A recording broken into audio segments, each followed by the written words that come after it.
All rise. Thank you very much. Please be seated. All right, everybody. Okay, so let's get on the record, please. Thank you. We are now on the record. This is State versus Brian Kohberger, case number CR 29222805. Mr. Kohberger is present in the courtroom. He's represented by Ms. Taylor, also Ms. Masseth, and also Mr. Logston.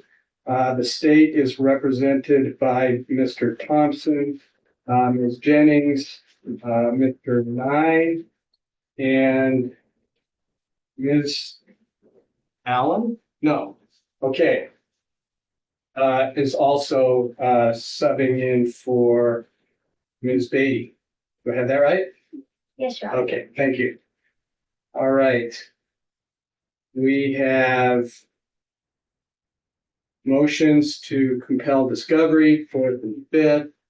There have been some supplements in more recently. I think I got a couple on May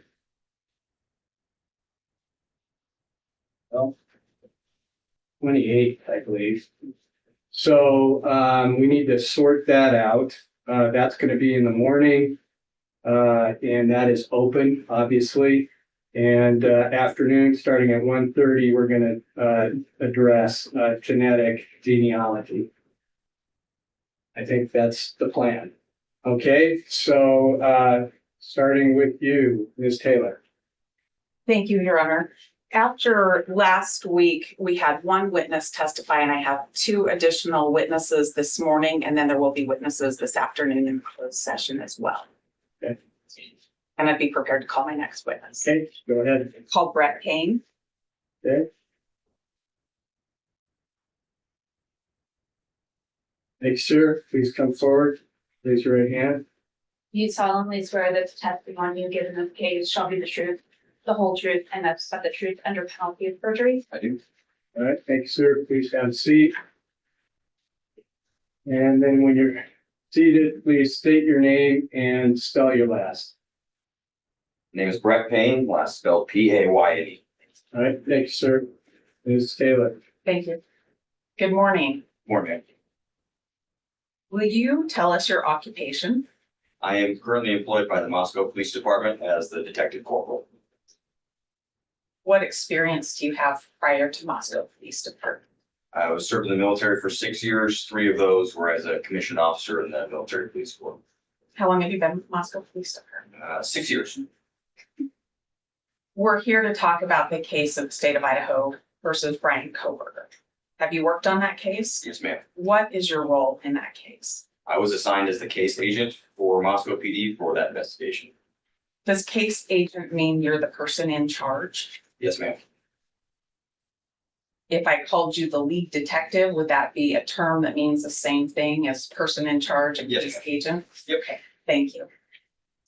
What were your general responsibilities as the lead detective in the case? So when I became case agent, I was assigned to work the command post that was established at the Moscow Police Department, along with my partners in Idaho State Police and the FBI. We managed the command post and directed the general direction of the local investigation. Would that mean you would be a person to write warrants and affidavits in support of warrants? Yes, ma'am. Did you conduct or direct interviews? Yes, ma'am. And did you search for a suspect? Yes, ma'am. Were you the go-to person and the person in charge for evidence that would be brought into Moscow Police Department to support your case? No, ma'am, I was not. Who's in charge? That would have been our evidence custodian.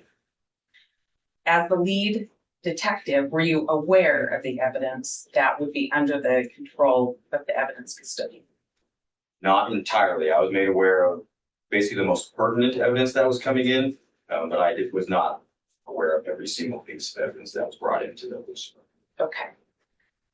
During the course of, I guess, the investigation from November 13th forward, was there videos that were collected, like a video canvas done of the community?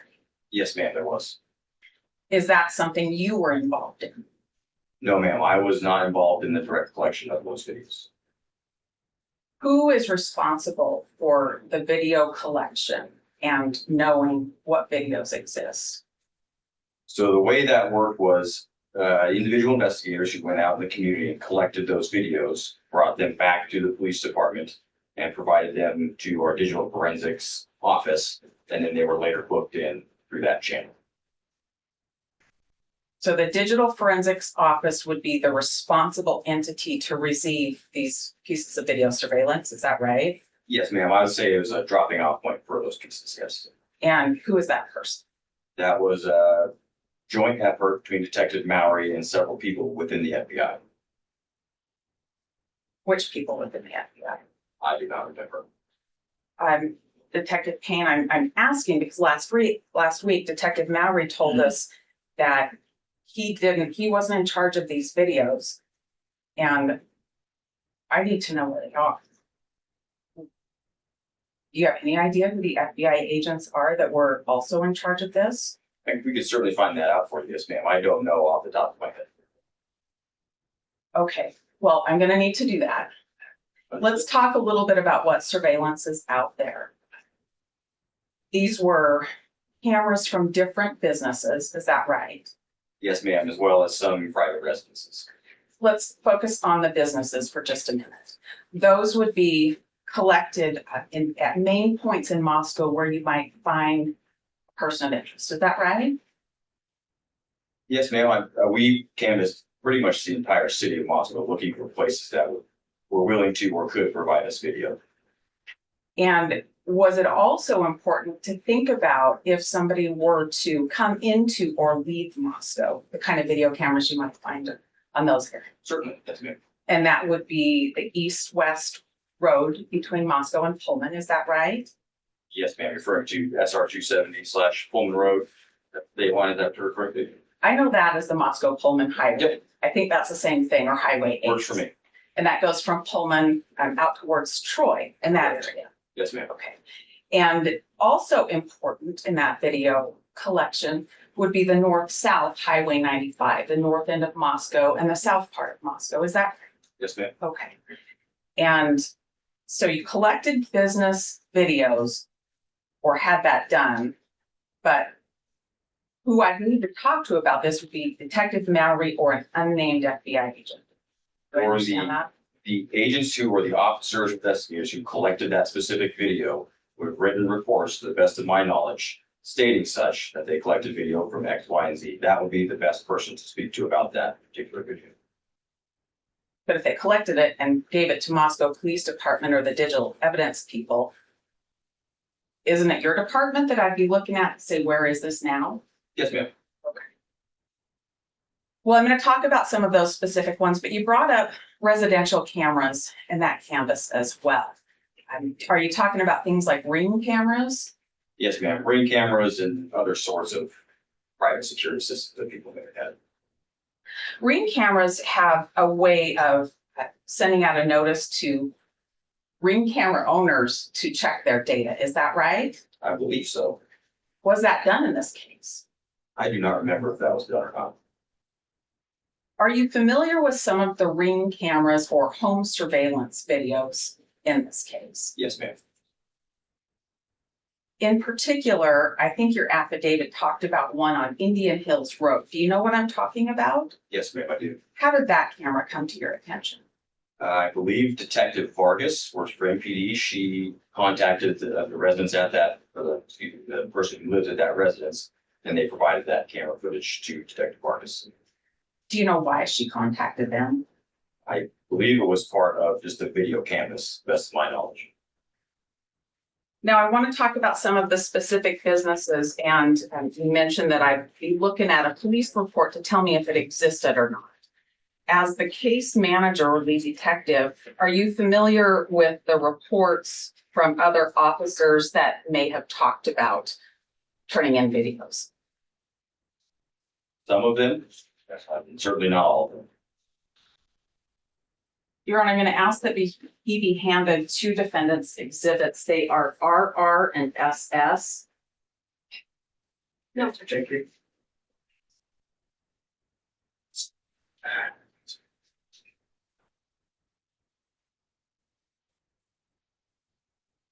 One of the videos I want to talk about comes from the Red Star Coffee Company. Do you know where that business is located? Yes, ma'am. Where is it? That's on Pullman Road and right next to the Stinker Station. So the Pullman Road that's also known as Moscow Pullman Road that within the city of Moscow? Correct. Okay. And if you look at exhibit RR, and if I can draw your attention to on page 2 to paragraph 9 and page 3, paragraph 9 continues over there.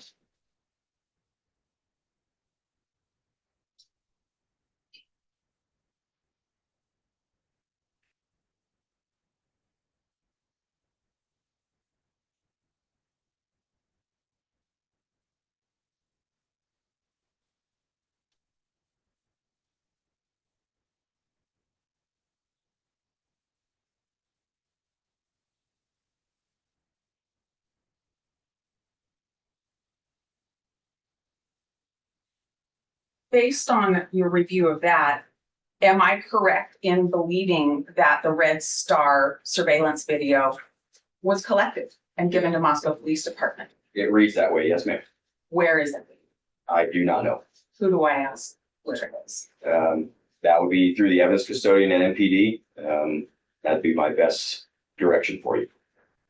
So I need to go to the evidence custodian and ask him to bring all of the videos out so I can watch them all to see if that one exists. Yes, ma'am. How many hours of videotape do you think have been collected? A lot. Thousands? Yes, easily. Detective Payne, I want to look at defendant's exhibit SS now. Don't put our away. I think we might go back there in just a minute. But SS, if I can draw your attention to paragraph 1.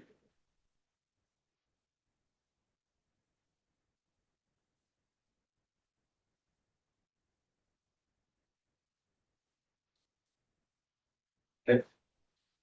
Would I be correct in believing that I should be able to have a videotape from a place called Monday's Machine? Yes, ma'am. Where's Monday's Machine? I don't know where Monday's Machine is, ma'am. Does not sound familiar to me. Can you see the address that's also listed in paragraph 1? Yes, ma'am. Does that help you know where Monday's Machine might be? It'd be south of Moscow city limits if memory serves, but that's the best I can recall. You don't know where this particular numbered address on South Main might be? No, ma'am. Well, let's go back to, let me ask you this. Who do I ask where that video is? Restate what I did before is go through the evidence custodian at Moscow PD. Let's go back to RR for a minute. And if you can turn with me to page 4. I'll draw your attention to paragraph number 21, particularly subparts B, C, D, and G. Do you see where I'm talking about? Yes, ma'am. And there, we're talking about 4 different businesses all within the city of Moscow. Is that right? That is correct. And those are on Main Street in Moscow. Is that also right? Yes, ma'am. All right. And if I read the first sentence in that paragraph, am I correct in believing that Moscow Police Department should be in possession of all of those videos? It reads that way. Yes, ma'am. Where are they? I would have to direct you to the video that have been turned into the evidence lab at Moscow PD.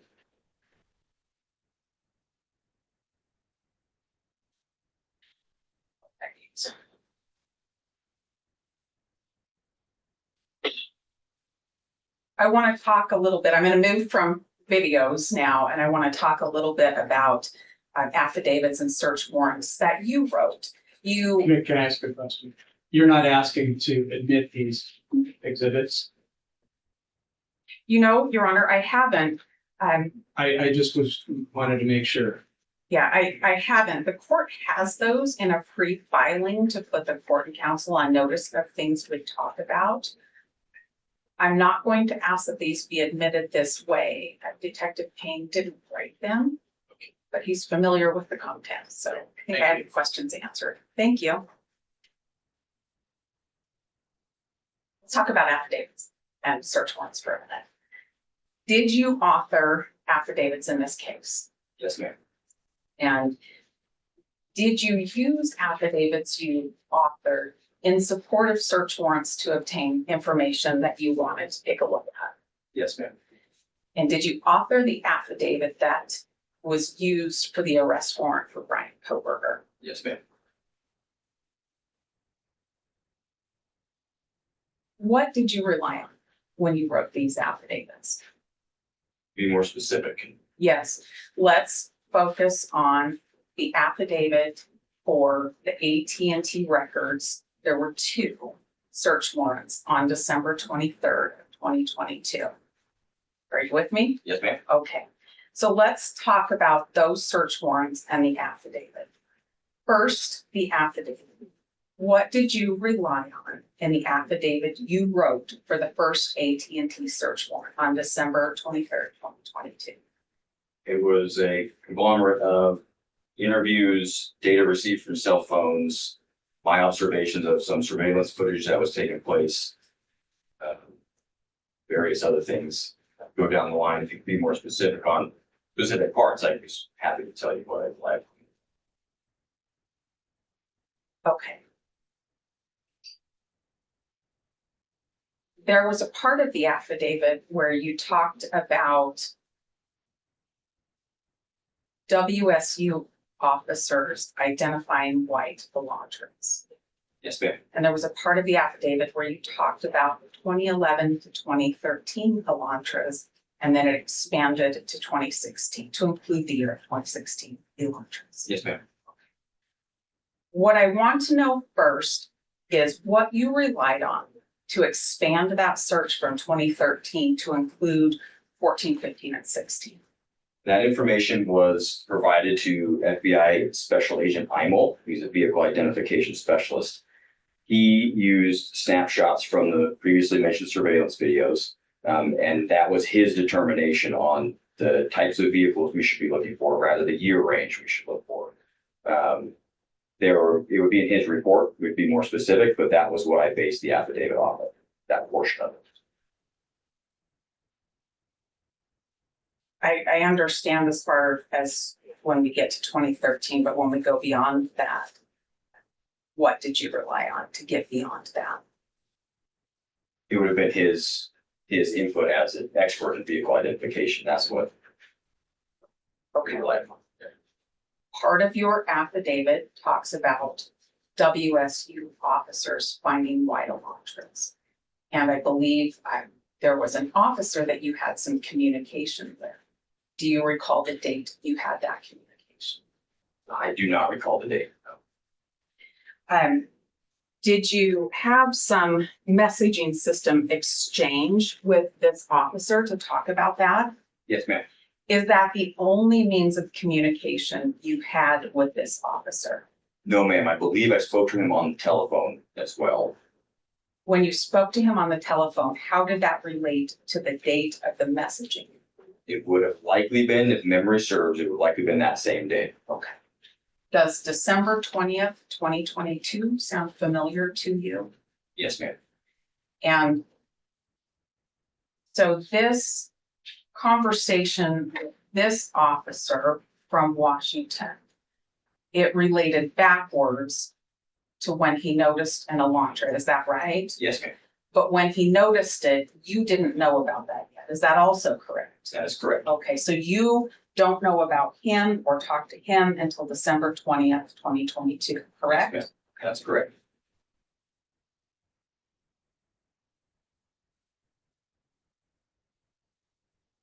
In your affidavits, did you rely on cell phone information and cell phone location information?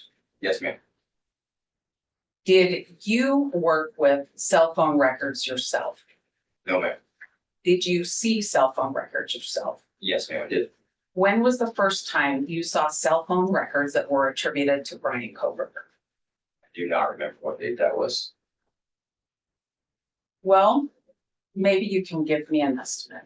We know on the 20th, you're talking to WSU about an observation from a month before. And we know on December 23rd, you're asking for AT&T warrants for information. Can you narrow That's it a down? yes. Sorry, Judge.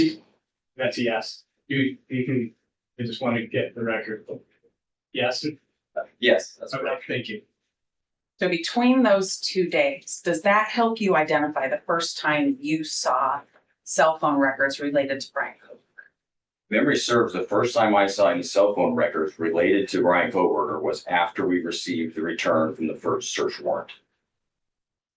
Just to be sure I'm tracking with you, when you say the return from the first search warrant, we're talking about the first AT&T warrant. Yes, Is ma'am. that right? That's correct. And in that warrant, you were seeking 48 hours worth of records, is that right? Yes, ma'am. Okay. So if I call those the 48-hour records, we'll both be on the same page? Yep. All right.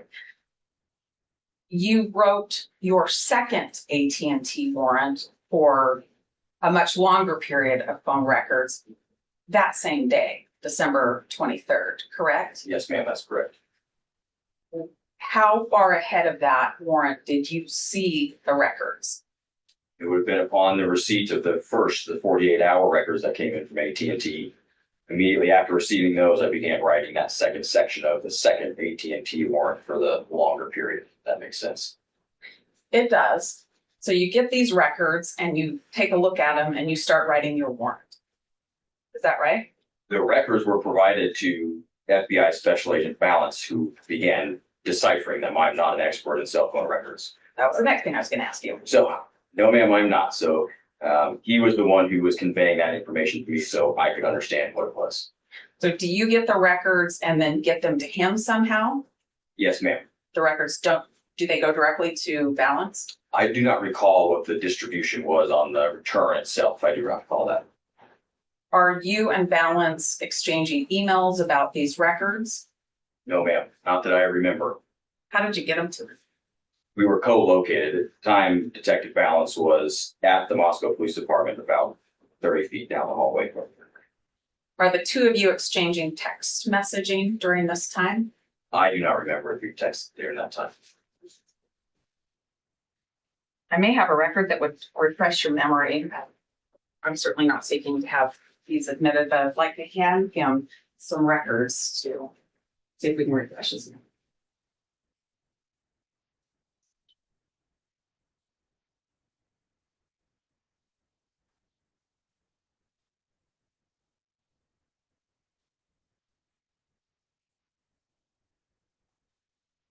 Do you recognize what's been placed in front of you?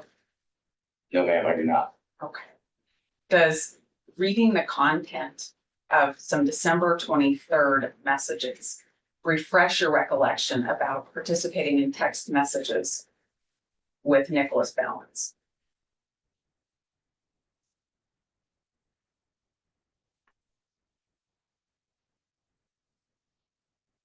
It really does not, ma'am. Will you look at, there's 3 separate stapled documents. Will you move that one and go to the next one? Still on December 23rd? Yeah.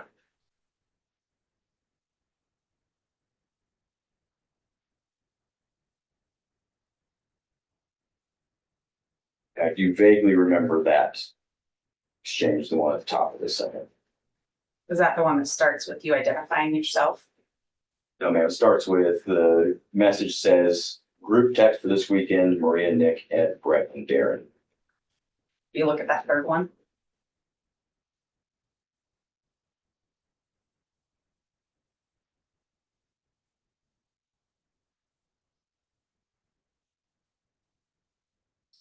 Seems vaguely familiar. Okay. So just so I'm clear then, Nick Balance is at Moscow Police Department when you're getting, on December 23rd, when you're getting these 2 warrants. Is that right? If memory serves, that's correct. Okay. Well, you told me that you're not the guy who understands how to interpret these records.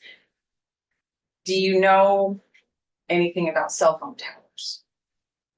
Very little, ma'am. Okay.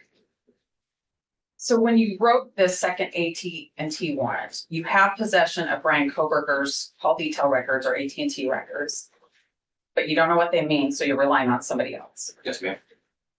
Who all did you rely on? Mainly it was Special Agent Balance. He was my main point of contact for understanding what was going on. Okay. In fact, in your affidavit for the second AT&T report, there's a couple of maps in there. Is that right? Yes, ma'am. And one of them has some video camera information. That's the first map. Where did that come from? I do not recall. If you have a copy of it, I can refresh my memory and tell you. I bet I do.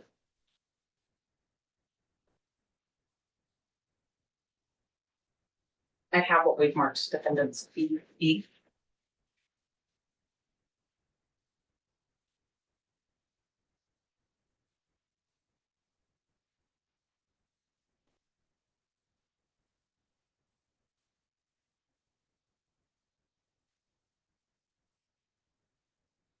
Are you referring to there's two maps, the WSU focused map you're referring to? It's completely washed out on this copy. I can't even see what it is. It's hard to see, isn't it?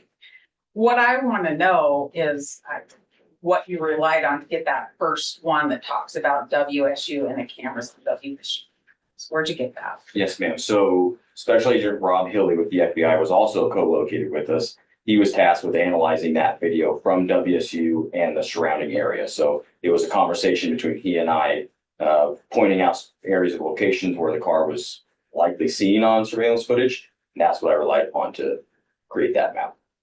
So you created that map how? Through PowerPoint, I believe, ma'am, memory serves. You saved your work on that? Yes, ma'am. Let's go to the next map. That one would appear to be a trail or a path from south of Moscow back towards Lewiston or back towards Payne. Is that right? Yes, ma'am. Where did you get that map? Same thing. It was just created using open source satellite imagery, and I think it was PowerPoint. Did you create that? Yes, ma'am. Where did you get the information to draw that trail? So that was used from the cell phone records referred to me by Special Agent Balance on his interpretation of possible places where someone could have driven between the location that it starts there and then back to Pullman. So you did this on some open source mapping, not anything from Nick Balance creating a visual for you. No, ma'am. I did view a draft report from Special Agent Balance to help me conceptualize this, but it did not look like this map. Where's that draft report? It is, best of my knowledge, it's already been provided to the prosecutor's office through the FBI channels. Is this the lengthy past draft report or is it a different draft report? Well, it would have to be the draft cast report. That's the only cast report I'm aware of from Special Agent Balance.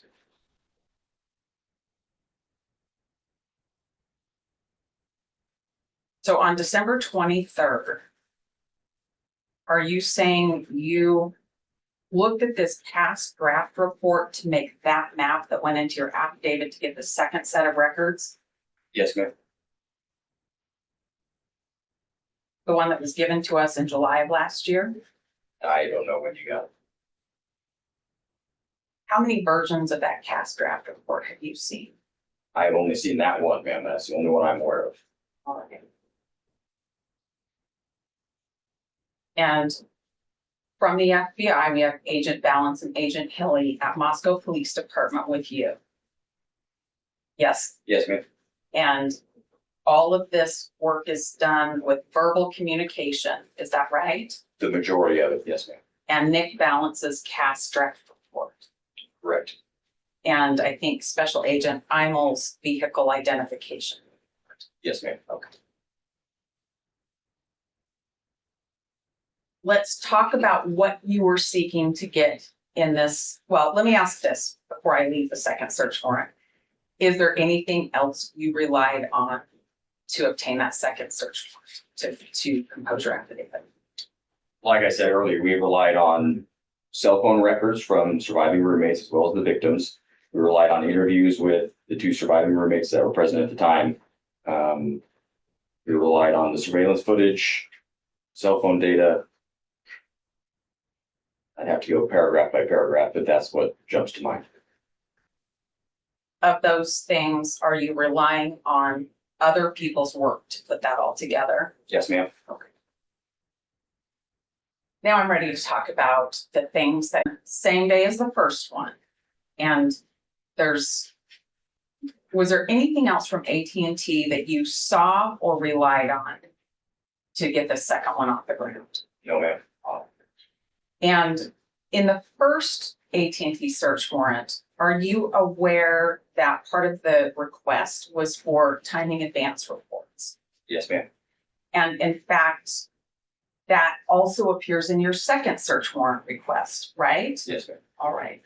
And not only do you ask for the timing advance reports from AT&T, you ask for them from several other companies, correct? Verizon's version of it, T-Mobile's version of this kind of timing advance report, is that right? Yes, ma'am. All right. When was the first time you saw AT&T's timing advance report? I do not recall when I first saw it. Where is it? To the best of my knowledge, all of that information from those returns has been provided to the prosecutor's office. If I tell you I don't have a timing advance report or any from the other phone companies, where do I look for them? I would direct you back to the prosecutor's office. Everything that Moscow PD received, in that realm, we have turned over to my knowledge. But you know you've seen this report, is that right? I do not recall if I've seen the timing advance reports. I'd have to see what it even looked like to know if I'd seen it. Do you know what it is? Not particularly. I'm no expert. Okay. You wrote the search warrant though, right? Yes, ma'am. Well, how did you get the language for that if you don't know what this is? So there's no secret that I rely heavily on people who are very highly educated in these topic areas to write this search warrant. So that language was likely conveyed to me through people who know much more than myself about cell phone data. Who are those people? Like I said, FBI agent Balance and Detective Mowry were probably my two main points of contact for helping me with that language.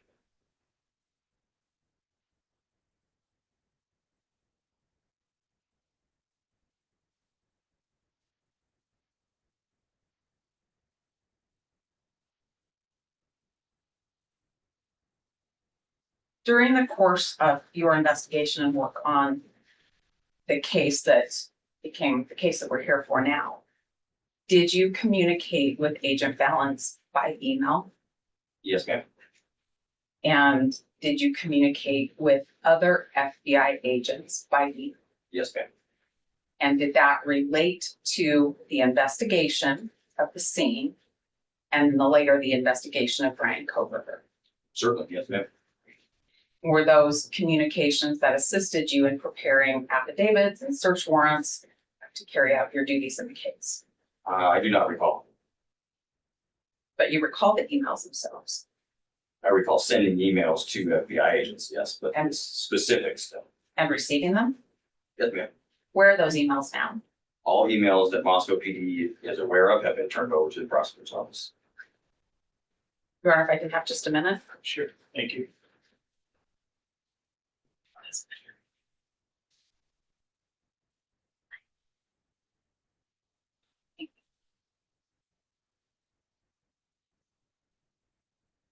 Thank you. I don't have any other questions for now, but I think you have a couple of exhibits on that front end. If you don't need them for us, maybe I'll take them back.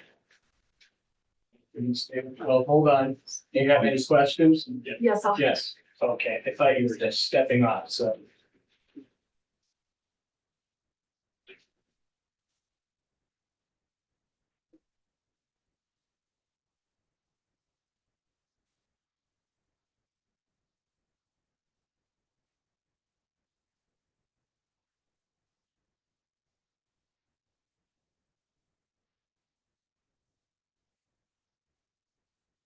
Jennings? Yes, thank you. Go ahead.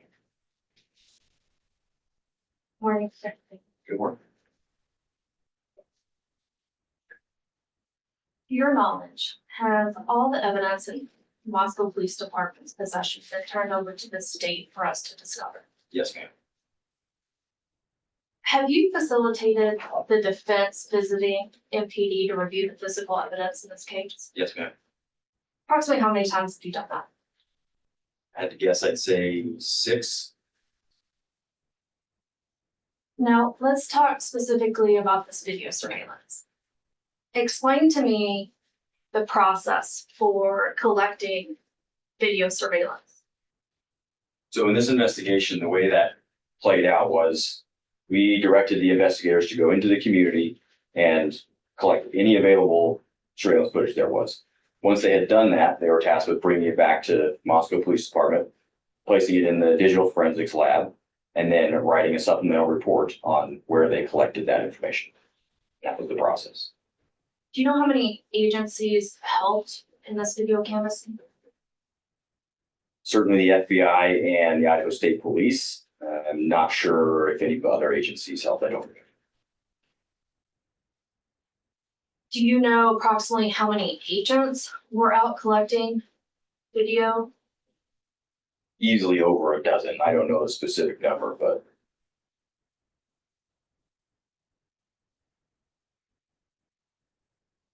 Isn't it true that investigators collected video surveillance from approximately 79 businesses yes, ma'am. and approximately 10 residences? So let's talk about the areas that Ms. Taylor mentioned. Isn't it true that there's other surveillance video capturing the Moscow Pullman Highway, specifically on the way to Pullman? Yes, ma'am. Isn't it true we've turned over video for banks Yes, on ma'am. that highway? Isn't it true we've turned over surveillance for stores on that highway? Yes, Isn't it true we've turned over video for gas stations? yes, Now let's talk about the Troy Highway towards Troy. Isn't it true we've turned over surveillance video for fast food restaurants, yes, gas stations? yes, And now US 95 towards Coeur d'Alene. Isn't it true we've turned over surveillance video for hardware stores, yes, gas stations? yes, Now, what about US 95 towards Lewiston? Isn't it true we've turned over surveillance video for gas stations, yes, as well as apartments? yes.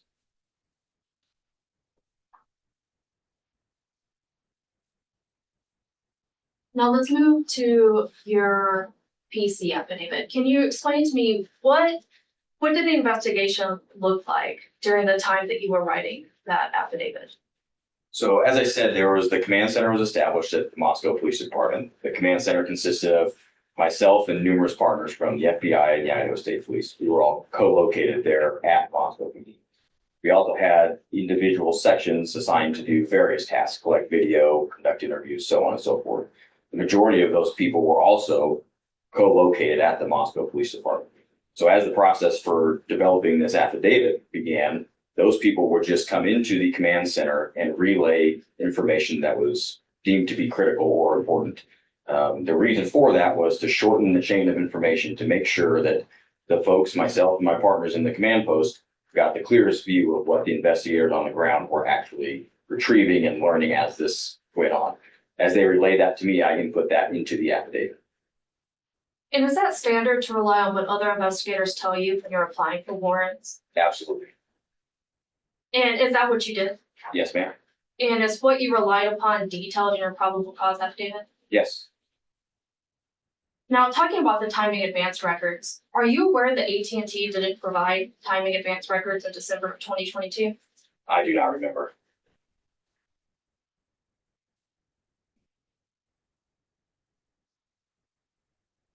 Are you aware that they did not start providing those records until May of 2023? Objection leading. Cross-examination. It is overruled. Go ahead. I'll re-ask. Are you aware that AT&T did not start providing those records until May of 2023? Yes. I don't have anything further. Thank you. Ms. Taylor? Thanks. Let's start there. May of 2023. Do you have timing advance records now from May of 2023? I would have to direct you to Detective Mallory to answer that question. Don't know. Okay. Did you write a new warrant for them in May of 2023? I do not recall. If you included them in two separate warrants in December of 2022, but they didn't provide them, why would you do that? It was the language that was suggested to me to write the affidavit, so. Language suggested by an FBI agent who's an expert in the field? Yes, ma'am. Yes. And do you know if he saw the timing advance reports? I do not know. All right. Now, those first and second AT&T warrants were how many hours from receiving the return on the first one until the second one was given to Judge Marshall at 4:45? I do not remember. Not very many hours, though. Would that be fair? Likely not. I want to talk a little bit more about the video and what's been turned over and what hasn't been turned over to us. And I want to focus a little bit on South US 95. Do you recall that south of Moscow on US 95 is the path that you put in your search warrant and affidavit alleging that Brian Kohberger left Moscow going south on US 95? Yes, ma'am. All right. And are you aware that one of the videos that you gave us, the coffee shop there on South 95, that leaving Moscow, you'd have to pass that covers 5 a.m. to 6 a.m.? I do not recall the time frame for that. And so the time frame in these videos would matter, right? Certainly. The time frame in the videos to be meaningful would need to cover a time that surrounds the allegations against Mr. Kohberger. Is that fair to say? You could say that, yes. Okay. And are you aware that Watson Kari Construction had a video, and that also has a very limited time frame, like 5 a.m., just 1 hour of video also? Sounds vaguely familiar, yes. And that's also south on Highway 95. Is that right? Yes, ma'am. And the one we talked about today, Monday's machine that nobody could find, that clearly was given to Moscow Police Department, that's also south on 95. Yes, ma'am. Okay. I understand that you had a lot of help on canvassing and collecting things. There was a lot to do. But as the lead agent and the lead department, is there some kind of inventory of these videos, like a general inventory that would help me know what you have and why you don't have the relevant timeframes? The inventory that would be most useful to you is the inventory of evidence that has been booked into the Moscow Police Department. That's the inventory. And I did come see the evidence. That's fair. I did come see the evidence. We didn't watch videos together though, did we? No, ma'am. And would you agree that that evidence is on thumb drives with stickies on papers that tell us different things, but not like an inventory of what's on each thumb drive? I am not aware of an inventory of each individual thumb drive. Okay. So for us to do that together would take some days to inventory it all together. Is that right? Yes, ma'am. And that's my best way to try to find this Monday's machine Sure. and Watson Kari Construction. Yes, ma'am. That's it. Thanks. All right, Ms. Taylor, anything to follow up on that, Ms. Jennings? Oh, just one second.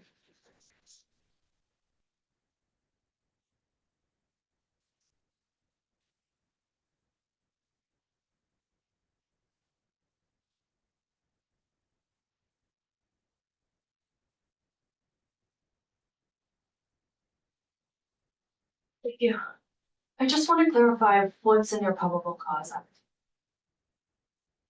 Does your probable cause affidavit state that Kohberger or a white Elantra went on US 95 south of Moscow? No, it's not. Okay, what does it state? Memory serves, it states that the next time, well, it states that a vehicle was seen leaving the area of the crime scene, McKean Road, leaving via Walenta Drive, which heads south from that area, and then terminates on Conestoga and Moose River Drive. That's what the probable cause affidavit states. And to your knowledge, are there other paths of travel south of Moscow besides US 95? Yes.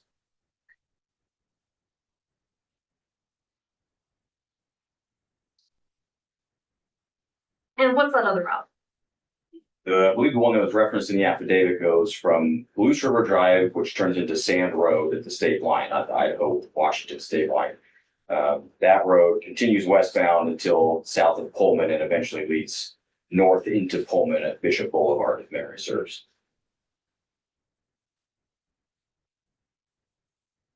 And does that path of travel go by Watson Carry construction? I do not believe it does. Did you attempt to obtain surveillance on that path of travel that doesn't go through 95? Yes, we did. And were you successful? I don't believe we were. I don't have anything further. Okay, thank you. Ms. Taylor? Are you testifying that Mr. Kohberger did not use Highway 95 south of Moscow on November 13th? I'm testifying that there are various routes that a person could take south of Moscow to include Highway 95. There are also several others. Which one does your map depict? I believe the map starts well south of Moscow, forward more towards Genesee, and there is the line that starts there. However, I would direct you to the paragraph at the beginning of the map that says this is a possible route of travel between the two locations. So you're just not sure. Yes, ma'am. Okay. That would include then Highway 95 south of Moscow. Yes, ma'am. And that would include other possible routes. Yes, ma'am. How many video surveillance attempts did you make to get video from businesses or homes on all of those routes? I do not recall, but it continued for some time, attempting to find additional video footage. What did you find? Nothing to my recollection. Not one video depicting the car. To my memory, no. Good enough, thanks. All right. Thank you. Okay, great. Can this,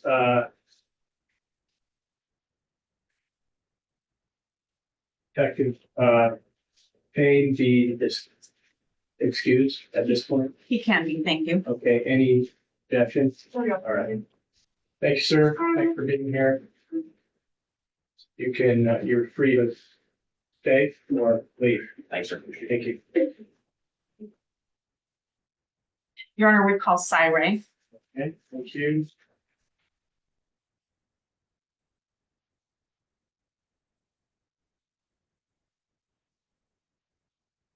Thanks, sir. Yes. Thank you. Do you solemnly swear that the testimony you give in this case shall be the truth, the whole truth, and nothing but the truth and the penalty of perjury? I do. All right. Thank you, Sue. So you go ahead and have a seat there, and then please state your name and spell your last.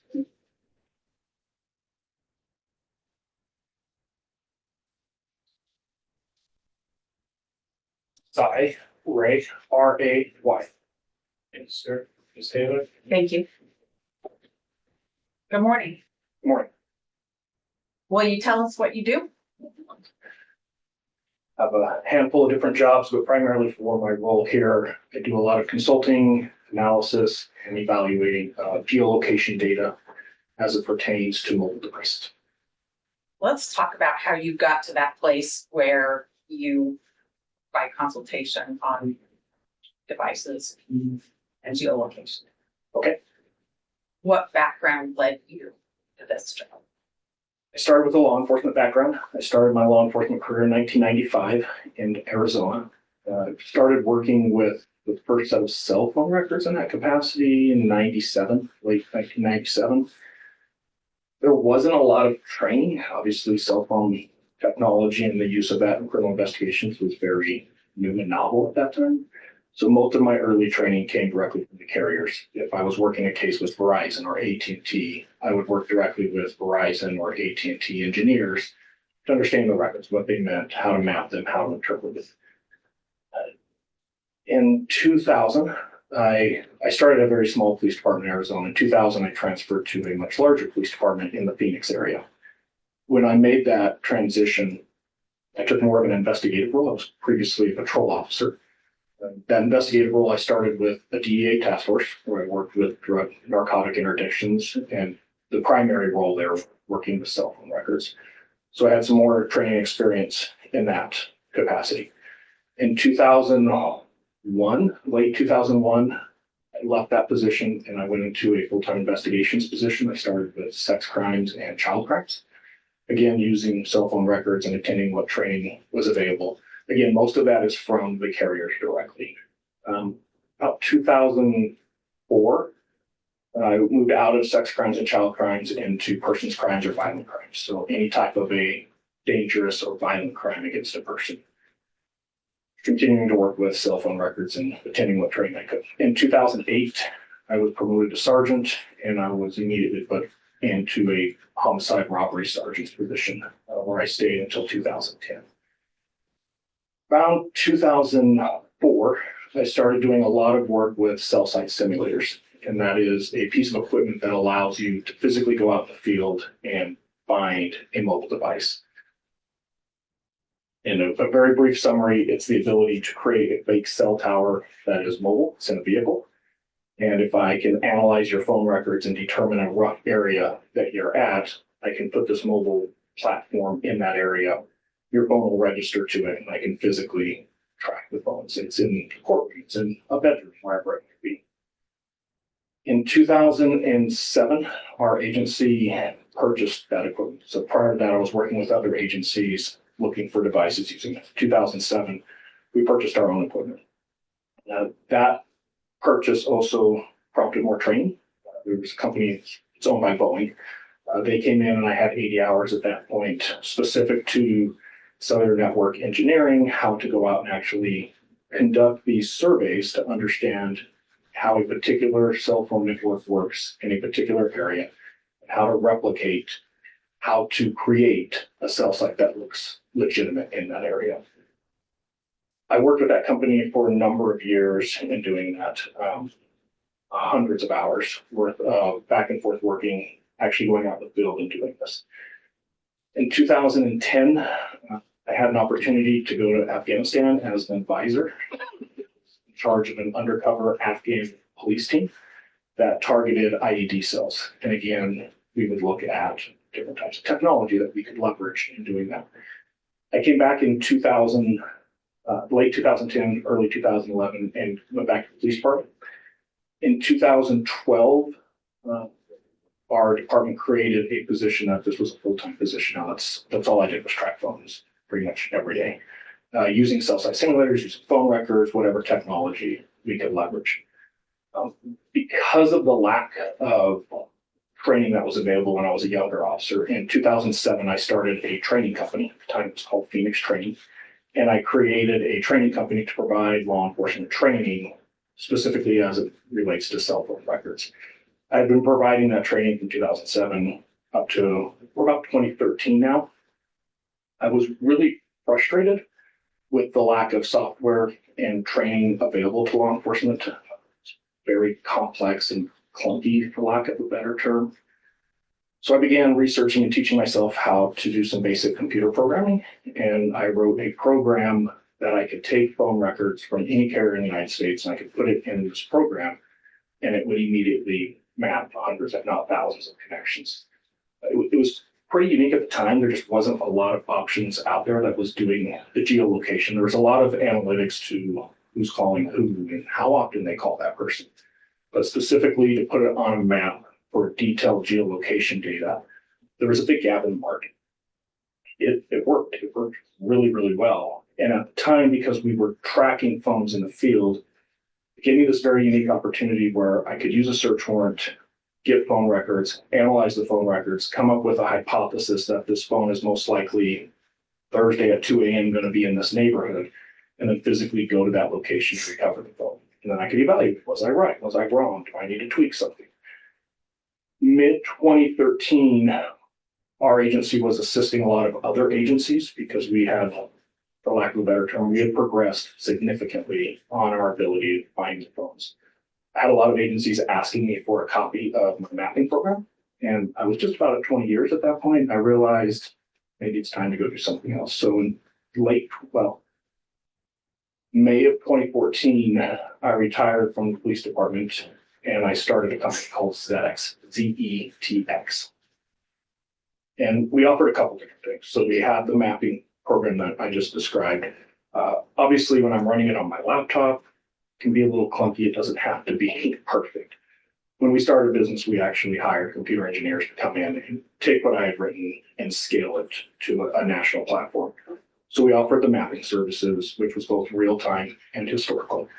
We took that original training class that I had built and we scaled it out. So we had a basic 40-hour that would just give you the nuts and bolts of how to look at phone records, what they need, what type of records to obtain. We also started a subject matter expert course. It was one of the first courses in the country where law enforcement could actually come in and become certified as subject matter experts in this field. Did some training courses as well that we created on drive testing, so the ability to go out and scan and monitor some of their networks. Because of those two features, my job duties changed dramatically, where I found myself consulting with law enforcement daily, sometimes multiple times in a day, on cases very similar to this case, where I would have a law enforcement agency that's using our product or has attended our training that would call me for some type of review or analysis. And I've lost count. It's thousands and thousands of cases. To put that in perspective for some just general numbers, I sold this company in 2021. At that time, around 2021, 2022, the system had mapped over 2 billion phone calls in the United States. We were seeing thousands of uploads a week. We had created this program in 2014 that if any law enforcement agency in the country called us because they had some type of a crime, we would overnight them a drive test scanner, which gives them the ability to go out and do a forensic examination of cell tower networks. It was no cost. We ate all of the cost of this. So we paid for the scanners. Initially we paid for the shipping. And the idea there is we wanted to create a national tower database that would have just a collection of drive tests. I want to say we have over 3 million towers in that database today that have been scanned or measured in some capacity. I am unaware of any other database in the world like it. And we use that to feed the mapping platform to increase the accuracy of the mapping. Something that we did that was very unique with our company is we actually provided an estimated coverage area. So instead of just saying this phone connected to this cell site and the antenna points north, we would give the person doing the analysis a general idea of where that phone could possibly be within a radius. We were the only ones doing it when we did this. Since then, since 2014, more recently, since about 2020, pretty much the rest of the industry has adopted, if not the same standard, a very similar standard. So the company we were using to do the drive test data is a company by the name of Rohde, R-O-H-D-E, and Schwarz, S-C-H-W-A-R-Z. They're a German company out of Munich. They've adopted the way that we were doing some of the ranging. The FBI CAS team has adopted that, has actually brought that tower density is what is the general term for it, and it's now a feature in the CAS BIS program. So through the years with training, I've probably been involved in training 30, maybe 35,000 law enforcement officers from around the country. We had about 650 law enforcement agencies within the United States. At some point, all of the federal agencies have used our products in their training. And I've done quite a bit of consulting internationally as well. Towards the end of that period, we started working more with Rohde and Schwarz. Rohde and Schwarz decided that they wanted to look at the ability to implement a cell site simulator in the United States. They had one for Europe. They were considering doing it for the United States. So they sent me their first one for the United States, and I worked with their engineers for about a year, testing it, reviewing it, improving it. So another several hundred hours there. I've tried to figure out how many of these missions, if you will, of going out and finding a phone or looking at phone records, and it is literally thousands and thousands of hours at this point. I can't tell you specifically. But that would be the background. Sounds like your background is mostly in law enforcement, and then you moved into a specialty with cell phones, cell towers, drive testing, radio waves. all of that kind of thing. That would be correct. Through that and through the training of other officers to do this work and to use your program, have you testified as an expert in this field? I have. If it's not 100 times, it's right there near it. Roughly 100 times in both state and federal. And have you been qualified as an expert in state courts, Yes, in federal courts? yes. How about Idaho? Don't think I have in Idaho. I've consulted on a lot of cases in Idaho, but I don't think I've ever had testimony in Idaho.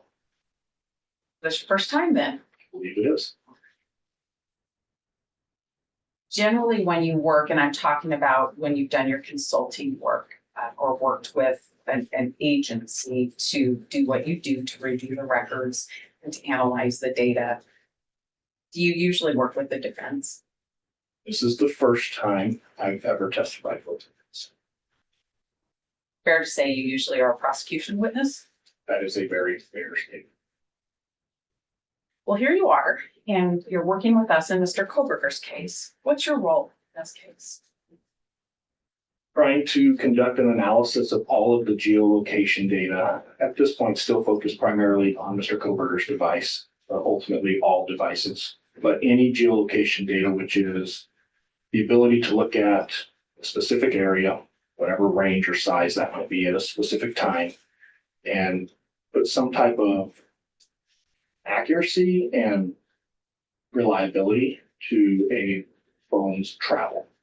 Maybe it's stagnant, when it's moving, when it's not moving, when it's off, it's on, those type of things. But specifically as it relates to network, so the cellular network or a Wi-Fi network, I am not a forensics digital guy. I don't get into cell extractions. I'm not looking at the metadata on the phone. I'm looking at it very much as a network tool. If I can make a rough distinction, you're not the person that's going to tell me who they called and which Facebook groups they might be a part of. You're not going to look at the data from the phone like the photographs, but you're going to tell me the places this phone went and how it was used while it went somewhere. Kind of.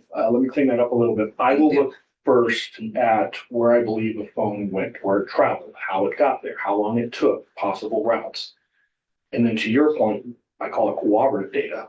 I'm then going to seek out all that data you just talked about to say, okay, well, we have these 3 photographs, we have this piece of surveillance video, we have these 4 receipts. And I'm going to overlay it with my analysis so that I can corroborate the analysis accurate. Or maybe we see activity associated with that person and the phone's not there. Does that person just not have the phone, or is part of our analysis wrong? Maybe surveillance details wrong. We don't know. So eventually I will get back to that data you're talking about, but I'm not the guy that's going to go out and extract that data.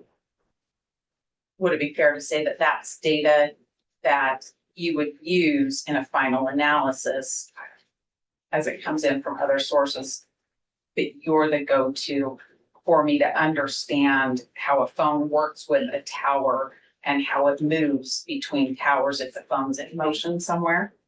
Yes, 100%. You talked a little bit about drive test data or drive testing, and that being part of the company that you developed and part of the work that you've done. Is that helpful in understanding the ultimate picture? Depending on the type of records we're dealing with, it can be very helpful. When we're looking at just basic call detail records, CDRs, a lot of times we're just getting connections to a particular cell site, and we can say a side of that cell site. Sometimes the frequencies that are used. Drive testing is really the only way to get a little bit more specific with where that phone may be. But more importantly, we can start to rule out areas we know it's not by drive testing. So just think of drive testing as a forensic evaluation of the actual cellular network in a particular area. Fair enough. Are you familiar with AT&T records? I am intimately familiar with AT&T records. How long do you think you've been working with AT&T records? 28 years. In our case that we're here on today, have you reviewed any AT&T records that relate to Mr. Kohberger? I have. What have you reviewed? What AT&T refers to as their There are regular CDRs, which is a report AU as an atom unit. I have identified the report CT as in Charles Tom, which is the subscriber information. There's a really weird name called Locabor, which is AT&T's attempt to estimate general locations using latitude and longitude. I don't want to say GPS because it is different than GPS. I believe I've looked at some Payne data from December. For the most part, that's what I've reviewed so far. Have you looked at two separate AT&T warrant returns from December 23rd, 2022? I have.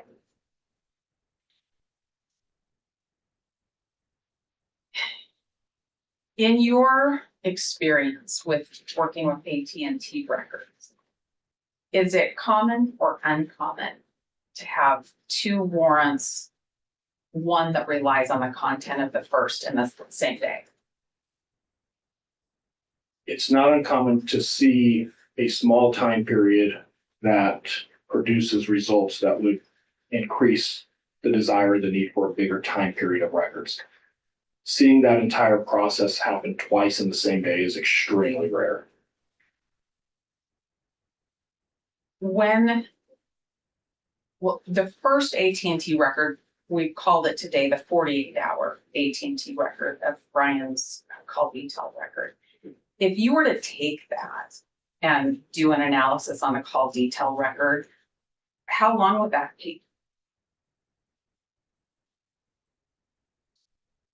Depends on the analysis. So I'll qualify that answer with looking at what was put into the second warrant that shows us at least parts of that analysis to include a route that was identified.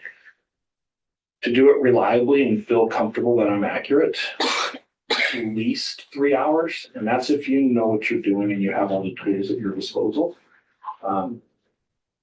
Arguably, you could spend half a day or more doing that very easily. To do that, do you just take these records, printed copy, and know what's on there, or do you have to do something with those records? You would have to use some type of a mapping platform software, and you would take the digital copy, which is typically a text file, you would import it into that program, which would then map everything. But if I'm going to use those results, search warrant affidavit, for example, there's a process that I'm going to go through to confirm the accuracy, because in theory, if I'm wrong, the entire linchpin of that case is now hinged on this affidavit that I wrote. So before I commit to swearing out to an affidavit, hey, this is what the phone is doing, X, Y, and Z, there's a further process of just mapping it to validate it. In this case, there's a lot of time distance measurements that need to be performed that can be extremely time consuming. There's some ulterior issues that come up with how that phone is interacting with other cell sites that needs to be analyzed. Again, saying that a very qualified, competent investigator spending half a day just coming up with that basic summary is very reasonable. In that half a day, you would put that record into a computer program and a map would be produced? Correct. What other information besides that call detail record would you need to do this analysis? In this case, I would want the call detail records. I would want the Locabor, it's LOCABR. And I would want the regional cell tower list from AT&T. Does AT&T generally provide that regional cell tower list inside of its record that it produces pursuant to the search warrant? No, I would actually say by policy, they do not. It's a very large file. It typically does not transmit very well to government email. So they would direct users of where they could go online and download it. And have you looked at this record, the 48-hour AT&T search warrant record, the return on that? I have. Did that include the regional tower list? It did not. Okay.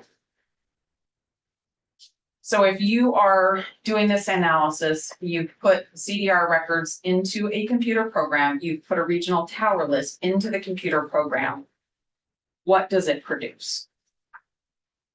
The CDRs would show me cell sites that the phone connected to. In this case, even within the 48 hours, there's hundreds of those cell sites. So it would take a while to really look at that. The regional cell site list would show me the cell towers that the phone's not interacting with, which can be just as important. Does it spit out product to you, or does it create something that you can reference to write your next warrant? Depending on which mapping platform you're using, they all create some type of a map that the person doing the analysis on can interact with, and they can change things, they can save things, they can create work product. Depending on that platform, that's saved in different types of maps, but yes, all of them would have some type of a mapping platform. Okay. Would that be consistent with this past draft that we heard about earlier? It's my opinion that Corporal Payne probably is misusing some terms there. I don't see any possibility of the FBI CAS team producing a CAS draft report on the 23rd. I think he's probably mistaken that he saw some type of CAS work product, which would be this map, before they export all those results into a report. So I believe that he probably saw some mapping through a mapping platform. It would really surprise me if there was a physical report. It would be completely out of character.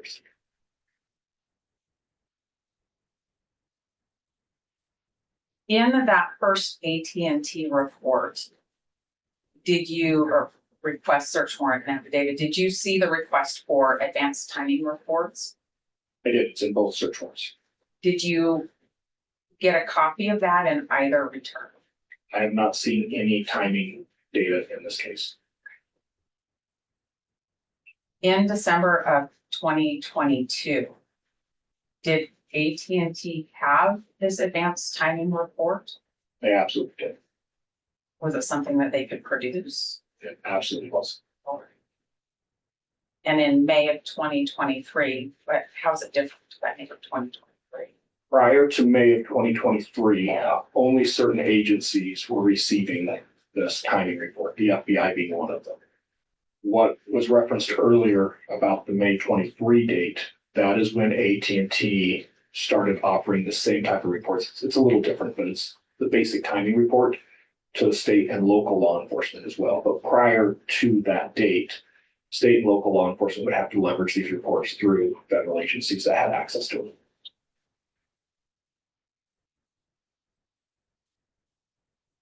Let's talk about the return on the second AT&T warrant. Did that have the tower list, the regional tower list in it? It did not. Did it have call detail records? It did. What time span? I believe it's from June 23rd of 2022.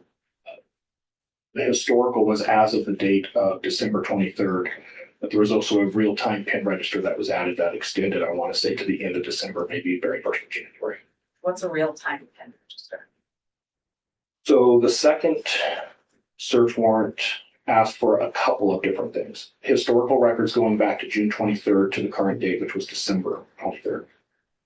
The second piece that was asked for is real-time data from the network, which is commonly referred to as a PIN register, or trap and trace. And it's the ability of law enforcement to monitor network connections in real time. So as that phone connects to the network for certain reasons, I can see those connections. It's not a wiretap. I can't hear anything. I can't see content, but I can tell the phone is connected to a particular cell tower. There's also what's referred to as Payne data, and that's going to be AT&T's estimation of where the phone is at, and that's provided by latitude and longitude, and that comes in every 15 minutes. What is the purpose of one of those devices? I should probably clarify. The third thing was the authorization for a cell site simulator. So it was a combination of all of these. Just as a matter of policy, and I think pretty much every law enforcement agency in the world has adopted this if they can. To use the cell site simulator, you want to see a real-time feed of the phone. Otherwise, you're driving in circles where the phone may not be. So it gives law enforcement the ability to have a general understanding of where a phone is operating or functioning. And then I can use the cell site simulator to do it. There's a number of reasons an agency might do this. This search warrant actually says they were requesting this because they were trying to locate where Mr. Kohberger was. Going to the understanding what's happening right now, is that used so that you don't just know where the phone was 5 minutes ago, but you know where it is right now? Within a time period, it's not a perfect system. There is a little bit of a delay and the information comes in intermittently. So it's not a real-time feed of giving constant evaluation of where that phone is. But if you know what you're looking at and you've done it long enough, you get a pretty good idea. I heard you say that this is to try to find out where Mr. Kohberger is. In the information that supported this warrant, didn't they already know where Mr. Kohberger was? I reviewed a lot of documents that clearly state not only did they know where he was, they had a surveillance team with eyes on. So yes, it would be unusual for an agency to request this type of equipment. And I need to qualify that. This truck driving around is about $1 million. It's not something you just park in the garage at night. It's a very expensive resource. It's a very technical resource that requires a lot of training and skill to use properly. So typically when it's used, it is used for, hey, we don't know where this person is at and we need to find them. And to be very honest, I don't have an issue with that part. I've used it 1,000 times. It's a good tool. It's a great tool. However, if I know where a subject is and I'm physically watching him, it's probably disingenuous for me to get a search warrant justifying it that I need to find him. Makes sense. Thank you. I want to switch gears and talk about the CAST-BIZ program. Okay. Are you familiar with the CAST-BIZ program? I am. Why? I've worked with a lot of agencies that have used it and accessed it. So I've worked on cases where we've used different mapping platforms to do kind of a compare and contrast as a peer review. So they would create a work product, we would create a work product, and we would check each other's work.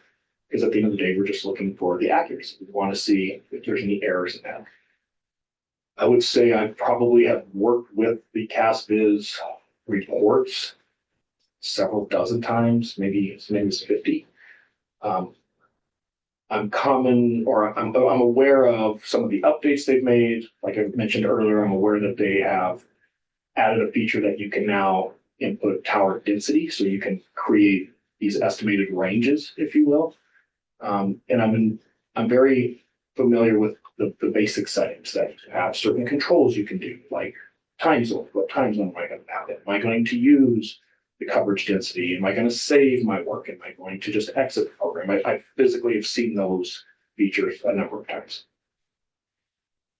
As it relates to this particular case, have you had a chance to look at any exhibits prepared by Detective Mallory using the CAST-BIZ program? Yes, but I should clarify. One of them I'm pretty familiar with. I believe it's State Exhibit 48 that was used for the grand jury.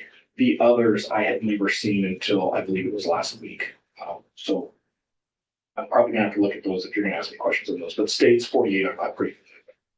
I want to ask you a question about that. I'll ask you some other questions about the records we received last week. I'm going to have you handed what was admitted last week as states are, just my copy of it so that we know what we're talking about here.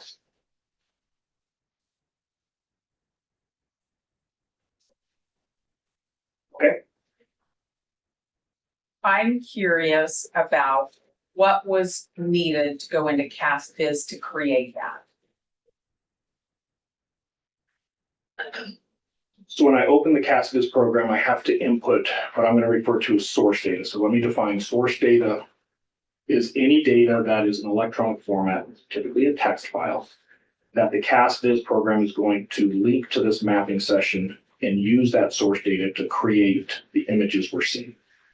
I can tell you right off the bat, without a doubt, this one is linked to two different source data. One is going to be a set of CDR records, so the regular AT&T CDRs.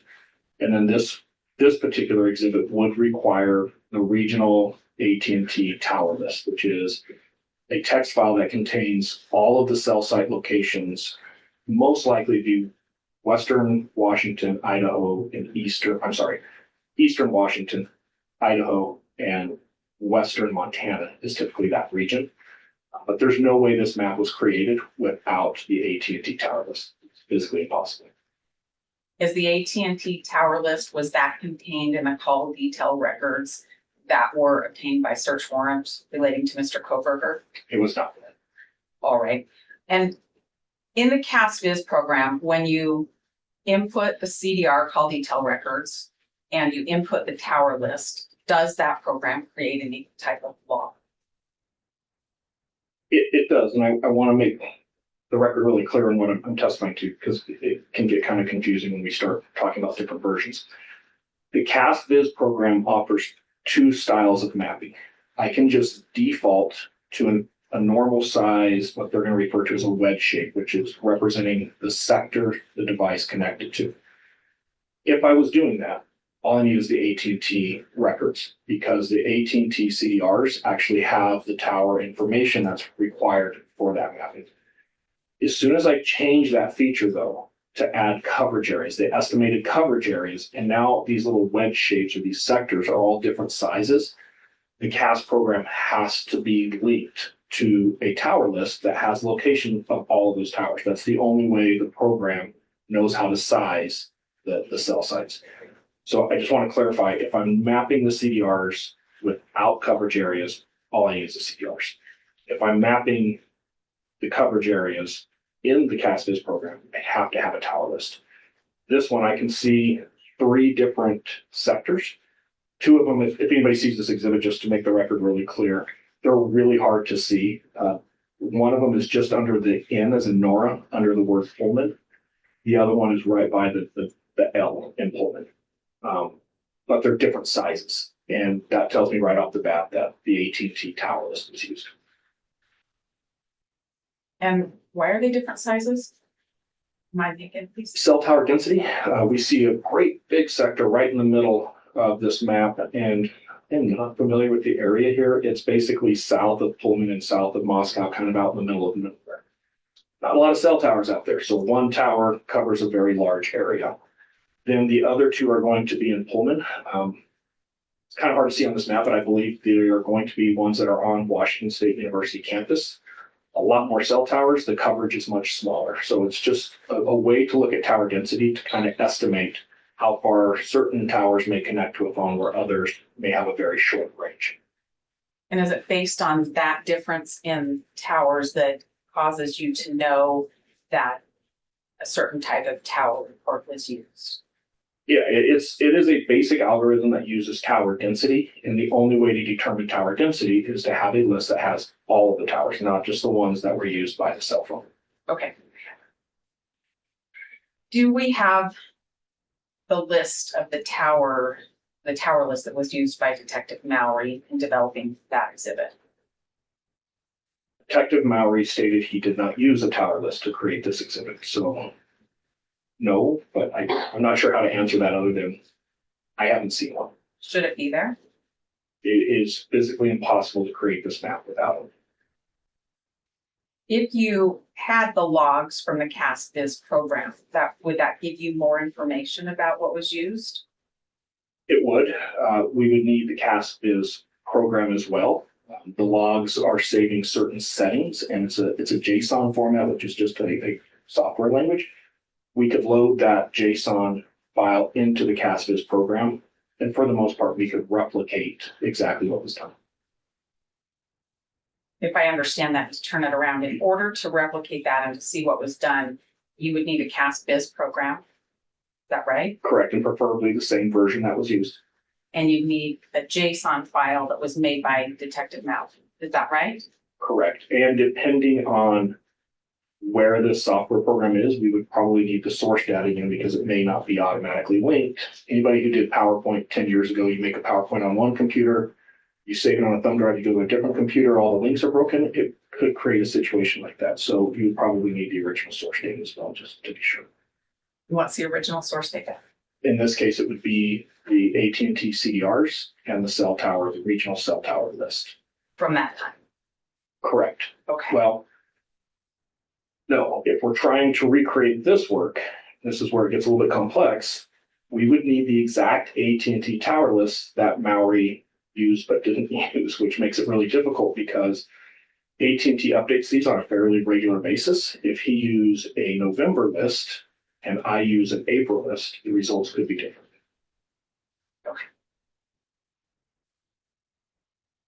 Why would the results be different and given the month of the day? AT&T could have added or subtracted cell sites in the area, which would change the tower density. They could also reconfigure those cell sites, so maybe they point different directions. Given the rural area, 2 or 3 months, I don't think you're going to see much of a change, but it's always possible. So if we're talking about recreating this exhibit exactly the way it was, we would need not just the regional tower list, we would need to know which version of the regional tower list to use. Is that generally why people in your field save their work? We're talking best practices 101. We're creating a work product that is going to be used in a forensic nature, not showing how an extraction is done, not showing the source data that I use to create an exhibit. It happens, but for the most part, it's unheard of, especially somebody who is a subject matter expert in digital forensics. I won't say I haven't seen it, but it is rare. Thank you. Let's move on and talk about the cast draft. Have you? I'm sorry, Ms. Bailey. The passes all report. Draft. Have Can I ask how much longer on this? Because we're 90 minutes. I need to give the quarter break. But if you're going to finish, in 5 or 10 minutes, that's probably fine. Your Honor, I would say we probably have 15 or 20 minutes or so. If the court wants to do a break, we can, Yeah, let's take a recess. We'll be back in 10 minutes. Thank you. Relax.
Yeah, sorry. Good? Not on the record yet. Not on the record. Okay, we are back on record. This is State versus Kohberger, CR 2922-2805. Everybody I identified previously are still here in the courtroom. Mr. Cy Ray is testifying. We are still on direct. Ms. Taylor, go ahead. Thank you, Your Honor. Mr. Ray, when we left off at our break, I was about to talk to you about the CAS draft report. Okay. So we'll start there. Have you reviewed a CAS draft report in Mr. Kohberger's case? I have. And from your review of that report, can you tell what records were relied on by Agent Balance to create that report? That report would include, he had to have the AT&T CDRs, the full 6 months, a tower list to make some conversions that I'm seeing on the report, and also drive test data, which would be another form of source data, and then a mapping platform to ingest the drive test data into to analyze it to create these shapes that are then put into the draft report. Okay, I think I have that. Do we have the same call detail records that Nick Balance used to create his draft report? Yes, well, I believe so. Do those records appear to come from the December 23rd, 2022 to AT&T warrants? I would say primarily the second warrant from what I've reviewed. And is that because the CAST draft report spans the full 6 months of those records? That is correct. Okay, and those records, did those come from the second AT&T search warrant? That is also correct. Can you tell anything about the tower report or how the tower information was used by Agent Nick Balance? The tower identifiers that are predominantly used, not exclusively, but predominantly used in the CAS draft report did not come from the report AU. If there's a conversion that can be made, and someone would have to have the national AT&T tower list, or at least the regional list. And I would take information from the CDRs. I would look at certain columns in this AT&T tower list, and I could get certain identifiers that are now being populated to the CAS report, if that makes sense. Do we have a copy of the tower list that you believe was used? We recently received 4 different versions. And when I say versions, they're just by month. And I believe we have August, September, November, and maybe December, or maybe it's in October. I'd have to go back and look. So far, I've only had time to look at the November. And from what I can tell, all of that appears to be accurate. Would we need the October or the missing month to be able to do our work accurately? It's a really good practice. I'm sure that's why the FBI included it. If I'm mapping records over a long period of time, like in this case, 6 months, I do want to see the different versions of the tower list to make sure that if a change was made within the network during that 6-month period, a tower I map in July may map differently in November. So it is important to have that data. We have 4 of the 6 months, but not the other 2. Correct. It would be helpful to even maybe see May, because there may not have been an update made in late June, early July. So May's would be what I would start with. Can you tell if drive testing was done to create that CAST draft? Yes, there's images in the latter part of the report up around slides 100 and above. I believe there's a total of 4 images that were populated to that report that would require drive testing. When somebody's doing drive testing, do you expect data to be produced? Absolutely. Creating a work product that uses drive testing and then coming into court and testifying without the drive testing is no different than creating an exhibit like this and then saying, well, we don't have to produce the AT&T records that created this. the source data for drive testing is the drive test. Do we have the drive testing that was done by the FBI to help create that report? We have what I believe is the majority. There are some significant pieces missing. I can't say that those missing pieces exist and haven't been turned over, or they were erroneously not collected. I don't know which, but there are some pretty significant pieces that are missing. I'm going to ask you some questions about that. But first, I want to know when you first saw drive testing data that was produced to us in Discovery. What did that cover? I found a file in the Discovery, I want to say early December, that included drive test, but it was about a 3-minute sample that covered less than a quarter of a mile in a completely irrelevant location. So it added no value to my analysis at all. What were you looking for? What time frame and location were you looking for based on the CAS draft report review? I would expect significant drive testing around any location that coverage maps were being used in the CAS report. I would expect significant documentation on potential routes that this device may have taken. I would expect significant documentation on the crime scene. You just told us that you think we have most of it, but there's some significant parts that are missing. Yeah, and I want to qualify that just so it's really clear, because I understand it's starting to get very technical. There's over 500,000 lines of data that was turned over. So I'll make it clear, there's a lot of data that has been produced. I would say, in my opinion, looking at what's been produced, probably 2 or 3% is missing, but it's not the amount of data or the time of the data, it's the locations of the data. Some of the most significant locations in this case we're missing some data. Those significant locations, have they been depicted or captured on the CAS draft report? They have. And tell me what those locations are. What are we missing? I am unable to find any measurements along, I believe it's 270, the Moscow-Pullman Road.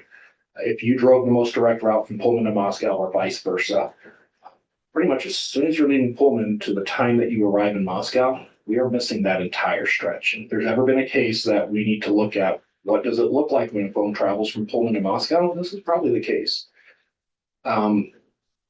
We have the neighborhood around the crime scene, but we don't have the crime scene.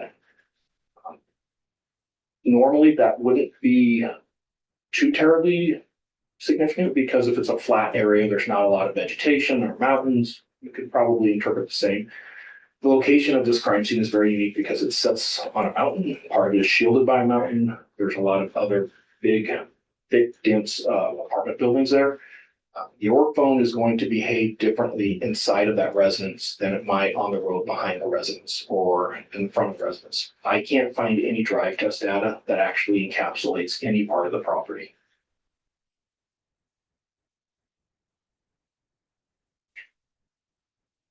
You talked about the device that helps do the drive testing or that captures the data while you're doing the drive testing. What's that called again? It's a drive test scanner. The most common one used in law enforcement is created by Road and Schwartz, that same company I referred to earlier. I'm familiar with the hardware that the FBI uses, and it is a Road and Schwartz scanner. Is it called Gladiator? Gladiator is the company that sells the product to the FBI. Gladiator actually buys this product from Road and Schwartz, and it does what they call white labeling. So they buy the hardware from Road Schwartz, and they kind of slap their sticker on it, and they put their software in it, and then they sell it to the FBI. But ultimately, it is a Road and Schwartz piece of hardware. And once you have that piece of hardware, once you have this device, does it just work forever, or is there anything that has to be done to make sure it's working properly? It is a technical piece of equipment that takes measurements. It is required to be calibrated. The best way that for probably everybody in the courtroom to think of, if we go a little old school, is the old breath test. If you had a DUI and law enforcement couldn't produce the calibration records of the breath test, it was really problematic. Similar thing here. We want to see that the device is calibrated. In this case, it's really important because, keep in mind, I reviewed thousands of these drive tests over my career. There is a significant gap that I believe there's something malfunctioning in the equipment, or the operators are just not paying attention. I can't tell you which one it is. So in this case, the calibration records to show that that device is functioning properly are really critical. Do we have those calibration records on the device that was there more than one device used? There's actually 2 devices used. And was this drive test done on just one day? Is this a one-time shot? No, I think there's maybe 5 days total that I've seen drive test data collected. Okay. So now let's talk about the calibration for this instrument or this machine. Did we get records for all the machines that were used by the FBI in this case? We got the calibration records that were taken prior to the use of these, of the samples. It'd be really helpful to have the calibration records after the use. So we kind of need to bookend those because we know that it left Rogue Schwar's factory in October and everything was working great. When it came back, we don't know when it came back, and we don't know if it was functioning properly when it came back. It's not uncommon for there to be errors. If I saw a report and it said it came in and it had 2 errors, it's not the end of the world. The sky doesn't fall. You have to get into the documentation to see what those errors were. Normally, the device kind of self-calibrates itself. If you know what you're looking at, the major concerns that you would see when calibration is off, it becomes very obvious because results are really flawed. That's where I have a concern in this case is we have what I consider a significant chunk of data for specifically a location where the instrument is running. There's no doubt it's functioning, but it's not properly collecting AT&T data, which is concerning as to why. Because there were multiple drive tests done, and you talk about bookending these calibration reports, would you need to bookend all of the time that the drive testing was done with these calibration reports? And what I'm saying is if there's something done in November and then drive testing done in December and then more drive testing done in January and then maybe some in March, do you need the bookend calibration reports around each of those drive tests? You would.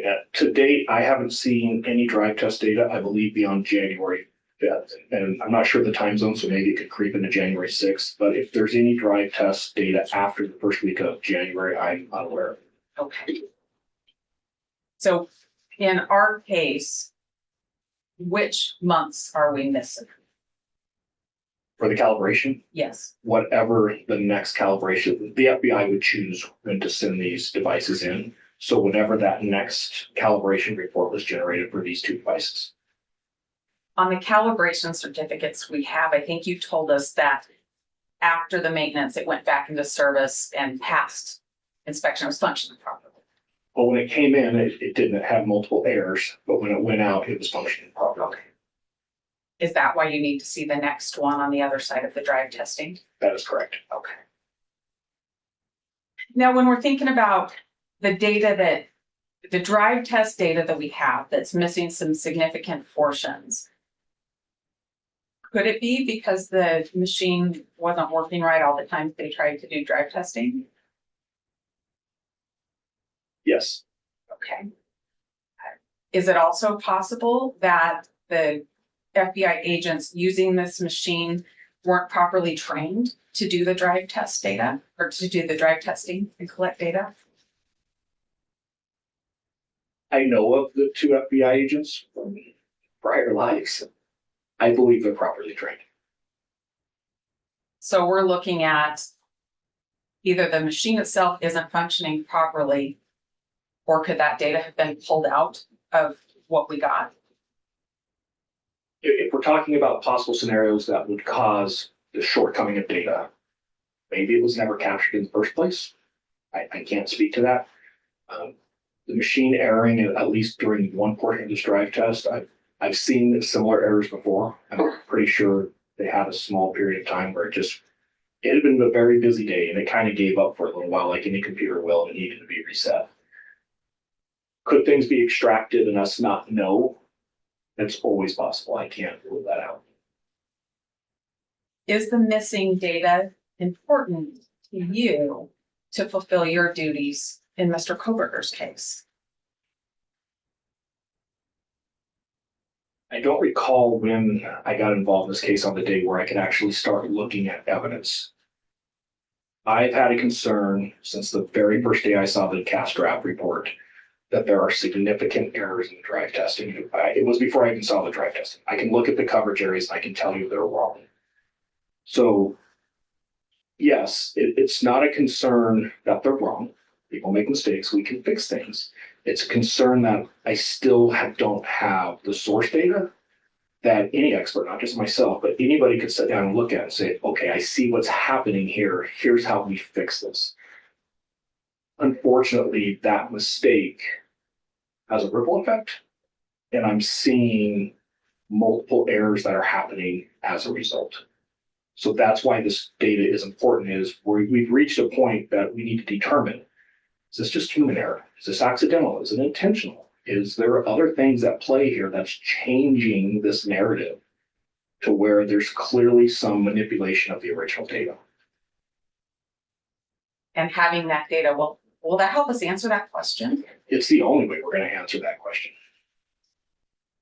All right, I have just a couple of other questions for you, and I'm going to depart the cast report and the drive test data a little bit, except as an investigator or as a person doing an analysis of this case, did the drive test data tell you where a phone traveled to indicate other investigation that you should do?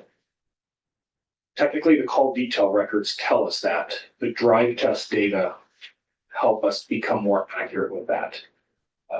AT&T is one of the best companies in this particular situation to show device movement because we get a constant connection. So when, and I will emphasize, when all of the data is mapped, and I'm talking about the CDRs, we can get a really good idea. Hey, a phone traveled north for 10 miles and then it traveled east. The drive test data would actually allow us to replicate and recreate these tower handoffs that we're seeing to come up with that first theory to now we can say, in order to do this and hit these towers in the sequence that it did, it has to be driving on this highway. And then when it went east, it most likely turned onto this highway.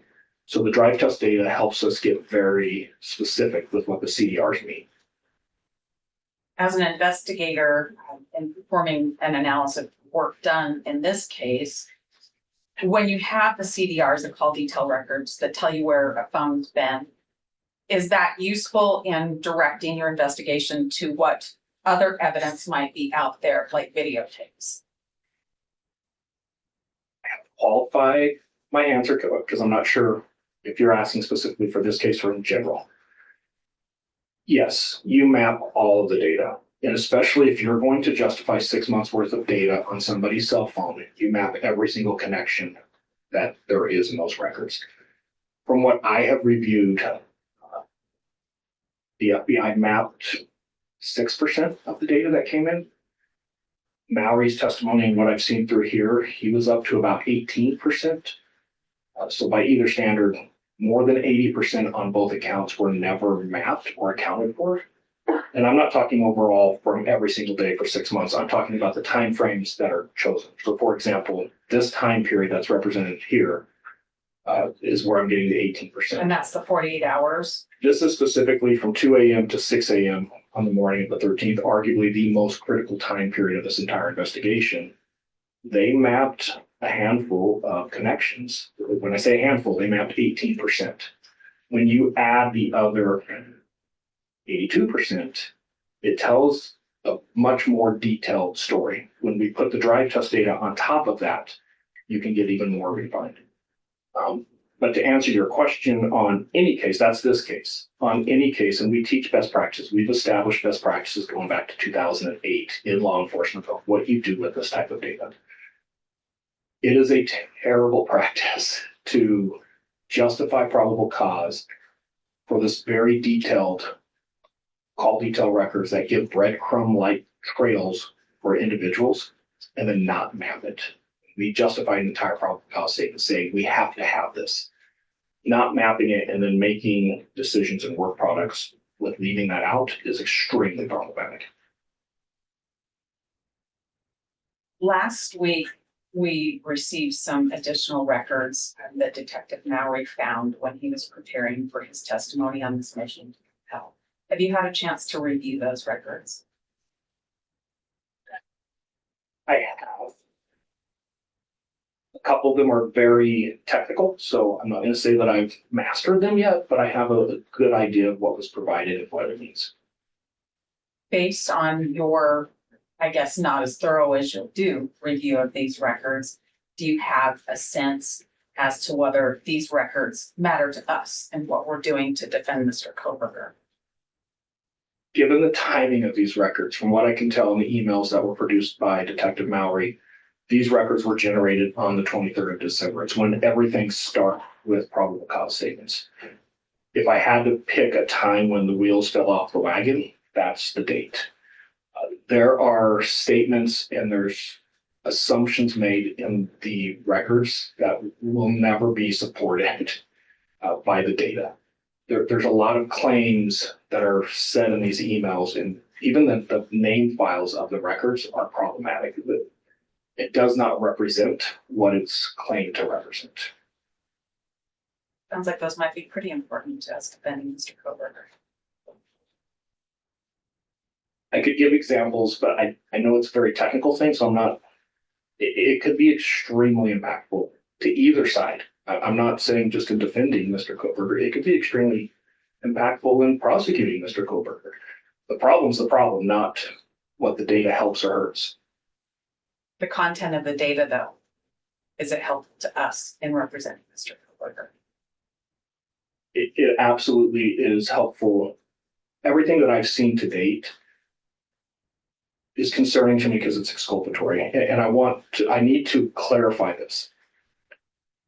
When all of the records are produced and the dust settles and I have time to review it, I reserve the right to say, no, now I'm seeing everything.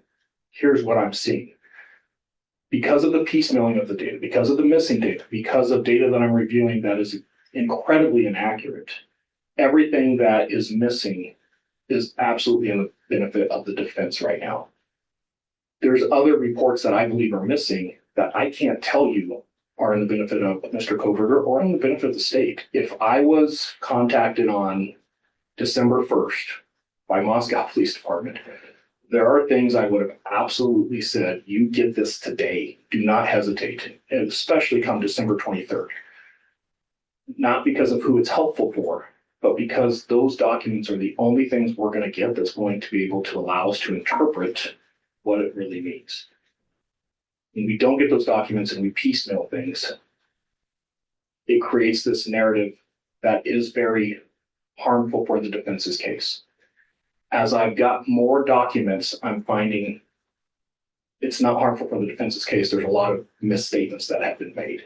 So yes, to your question, to date, it is very helpful for Mr. Kohberger. I reserve the right to change that opinion in 6 months, depending on what type of documents are released and what's out there.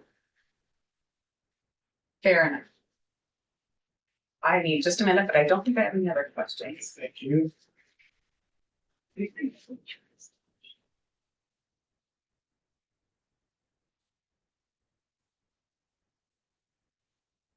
Mr. Ray, thank you. I don't have any other questions right now, but hold on. The prosecutor Ray. All right. Ms. Taylor, Ms. Jennings. No, no, we don't have any questions at this time. All right. May this witness be excused. He may, Your Honor. Thank you. All right. Mr. Ray, you're free to stay. You're free to leave if you like. Sure. Thank you.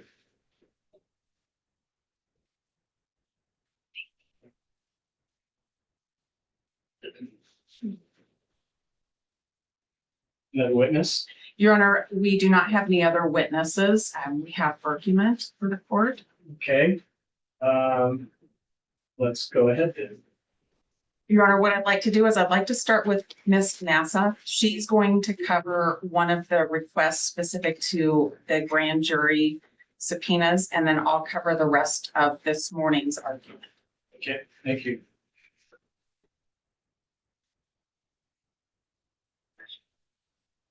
Your Honor, to facilitate this argument on this point, I am going to hand you defense exhibits A and B that were submitted in our records for today. I want you to be able to look at them while I'm talking. Okay, thank you. As of today, there have been at least 50 federal grand jury subpoenas that have been issued in this case. Exhibits A and Exhibits B are an example of copies of grand jury subpoenas that we have received out of those more than 50.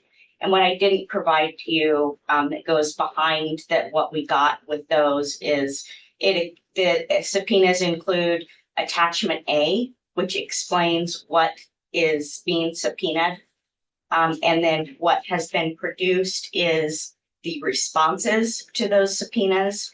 And in some of the subpoenas, we also have the certification by the person who has produced the records in response to the subpoena. Some of them are missing. We have asked the state to produce all of the subpoenas, and their response is that they are not in possession and control of those subpoenas, and they do not intend to use the subpoenas as an exhibit, and we have not justified why we need those subpoenas, and for those reasons, they are not going to produce them.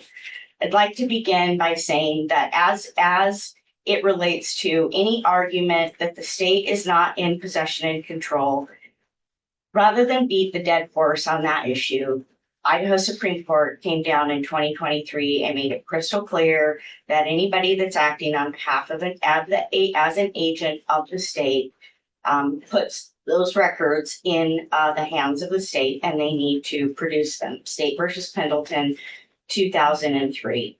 The other thing is that in terms of the state arguing that they are not going to use a subpoena as an exhibit, that is not in and of itself a defense to not produce a document to us.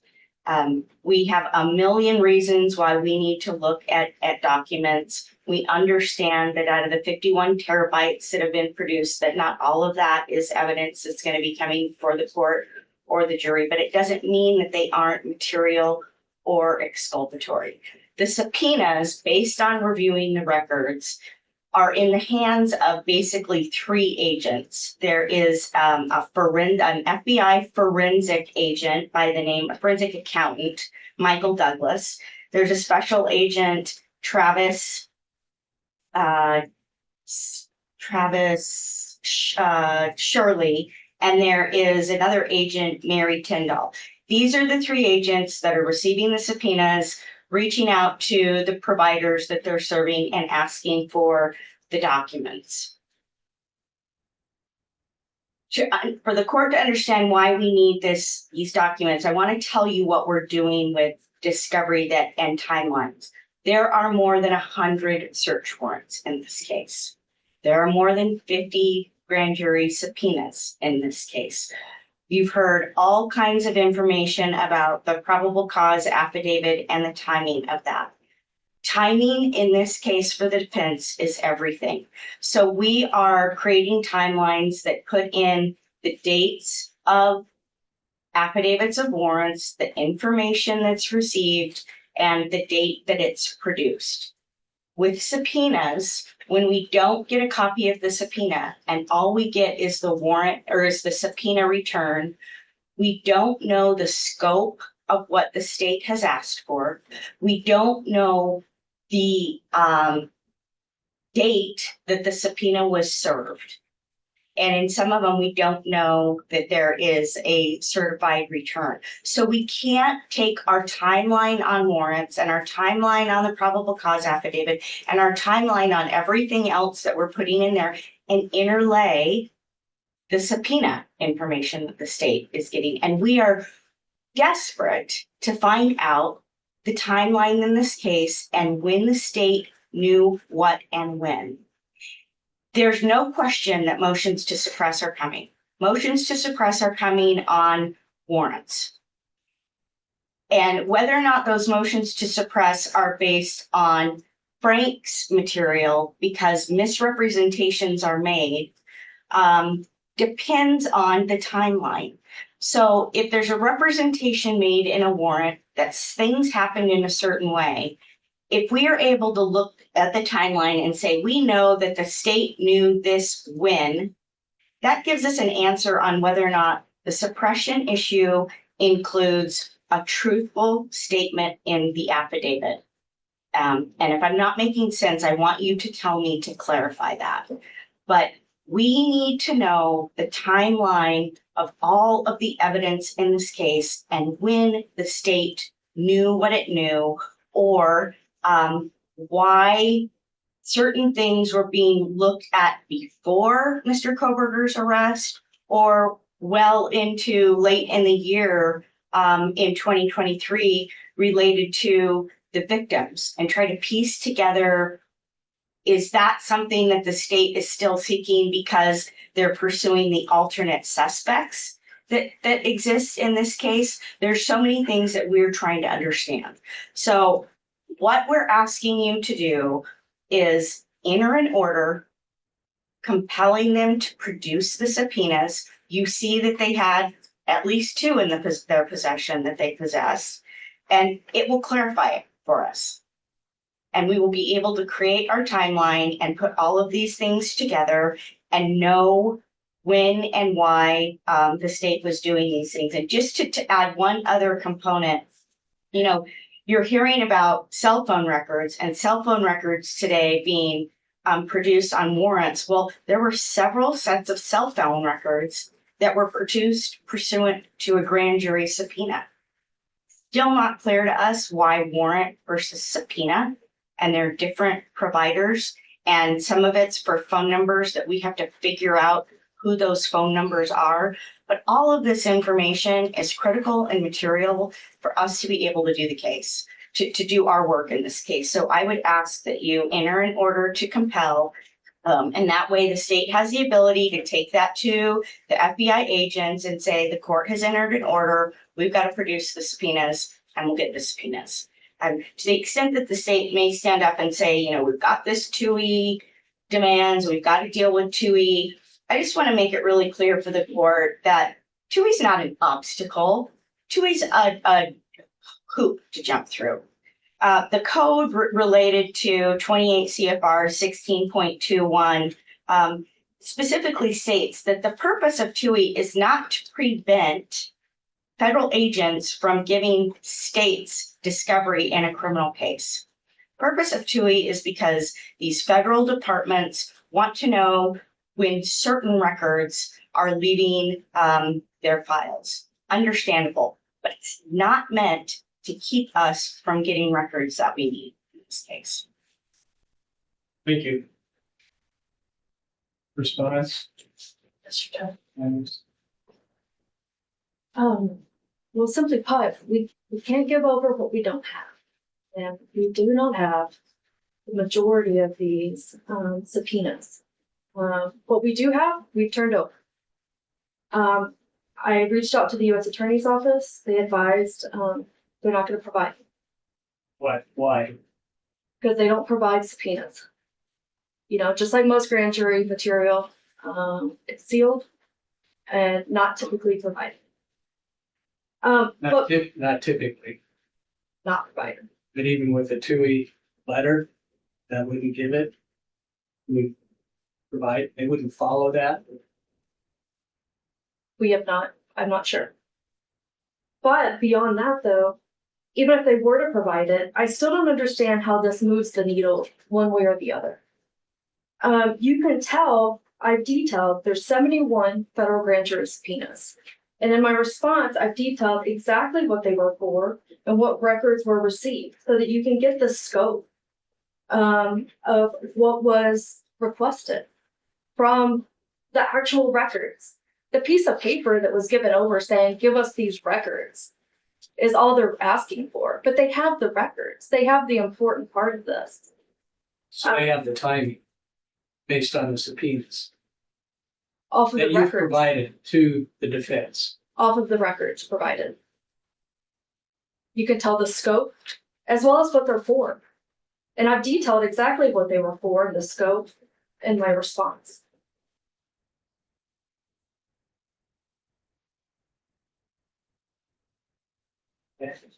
Any response? Judge, I wouldn't be wasting the court's time asking for this if the questions were answered based on the state's response to our request for discovery. Timing is critical on when a subpoena is served, what was the scope, then we can look at the documents to see if they are actually responsive to the scope. And knowing the timing of when that was served versus when it's produced to us is different. And again, I mentioned some of these things are pre-arrest of Mr. Kohberger, and some of it is in the middle, and some of it is, frankly, months after the fact, if not a year after the fact, where they're looking for things related to the victims. And can I ask a question? Because Ms. Jennings just said that that the dates, well, all the subpoenas that were provided to you, 71 subpoenas, and each one of those had the scope of what the request was in the subpoena, and that it would be dated. No, That's not true. that's not. That's not true. No. There are all kinds of different records and different methods that the people that were the businesses and the people that were asked to produce the records produce them in different form.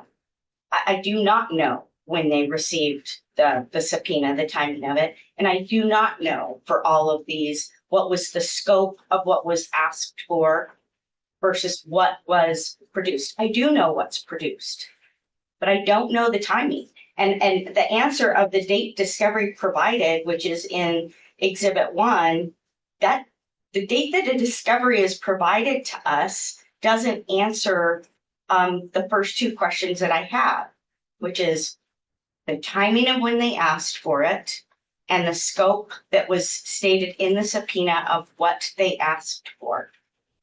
Some companies were asked probably for a certain number of months, and they didn't have records that were responsive to those number of months, right? Because when the state's doing this investigation, they're not necessarily knowing exactly what records exist. So being able to be specific is important. And I want to touch on this issue of it. It's not in their possession. I get that. But you have complete control over what evidence is going to be coming into this case with your orders. You make it crystal clear. Produce it or it's not coming in. That's the first level of sanction. And then we can just get going from there. Something that's destroyed, you can't produce that, there's going to be a spoliation instruction. Something that we keep repeatedly asking for and it gets past time, we're going to knock the death penalty off the table.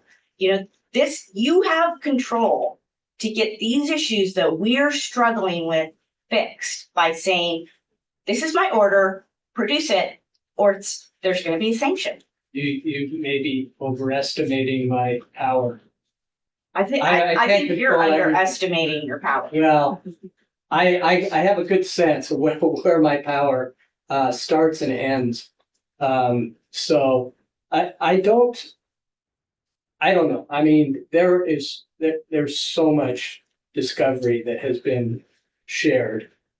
Are all of these 71 subpoenas, have they been provided to me at this point? Because I don't think I've seen them. No, they went through a federal grand jury. So this is, we haven't seen anything in terms of grand jury testimony, transcripts. What I have surmised based on my federal practice, because I spent about 50% of my time in federal court, is that they've used a federal grand jury as an investigative tool because the FBI is partnering with them. That makes complete sense. These subpoenas are in the hands of the 3 agents that I gave you the names of. They haven't come through you. They're in the hands of the agents. And so it's a matter of them just gathering the records that those agents have in their possession and providing to us. And it helps us create this timeline in a case where discovery is being given to us as if we're living in a snow globe and it's just swirling around us and we're constantly having to put it together. So, you've asked us several times, what can I do to help you guys get your work done? This is one of those things. Let us see the subpoenas so we can overlay this in our timeline. But you just want the subpoenas. You don't necessarily are going to get the response. We have the responses. We have the records. But what the records don't tell us is what was in the subpoena. It's like a warrant return. What is a warrant based on? It's based on an affidavit. So Right. this is what you want, the paper that says, And the this is exhibit. what we want. And the exhibit A that's attached to that, which I didn't give you a copy of exhibit A, but exhibit A is attached to each one of those. And then it specifies to the company, you're looking for phone numbers that are this, and this for these dates. You're That looking doesn't have the date on that, in when it was served? those subpoenas tell us, we know when they are served because it comes back with a date on it. And then, Right. and then the attachment A has the scope of what they've asked for. What we've gotten is the documents without, it's like not having the affidavit to the warrant return. Okay.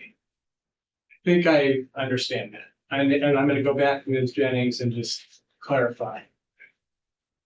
What have they been given already? They have been given records in response to all 71 of those federal grand jury subpoenas. Do they have dated on there? Because that's, Many of them do. You can see that from the description of the conference that I provided to the court. I can't say that all of them do, but many of them do. well, that's They're very running- important, apparently, for the defense, as Ms. Mathis said that timing is everything here. So I think that's what they're really after. That's one of the things they're after is just the time frame.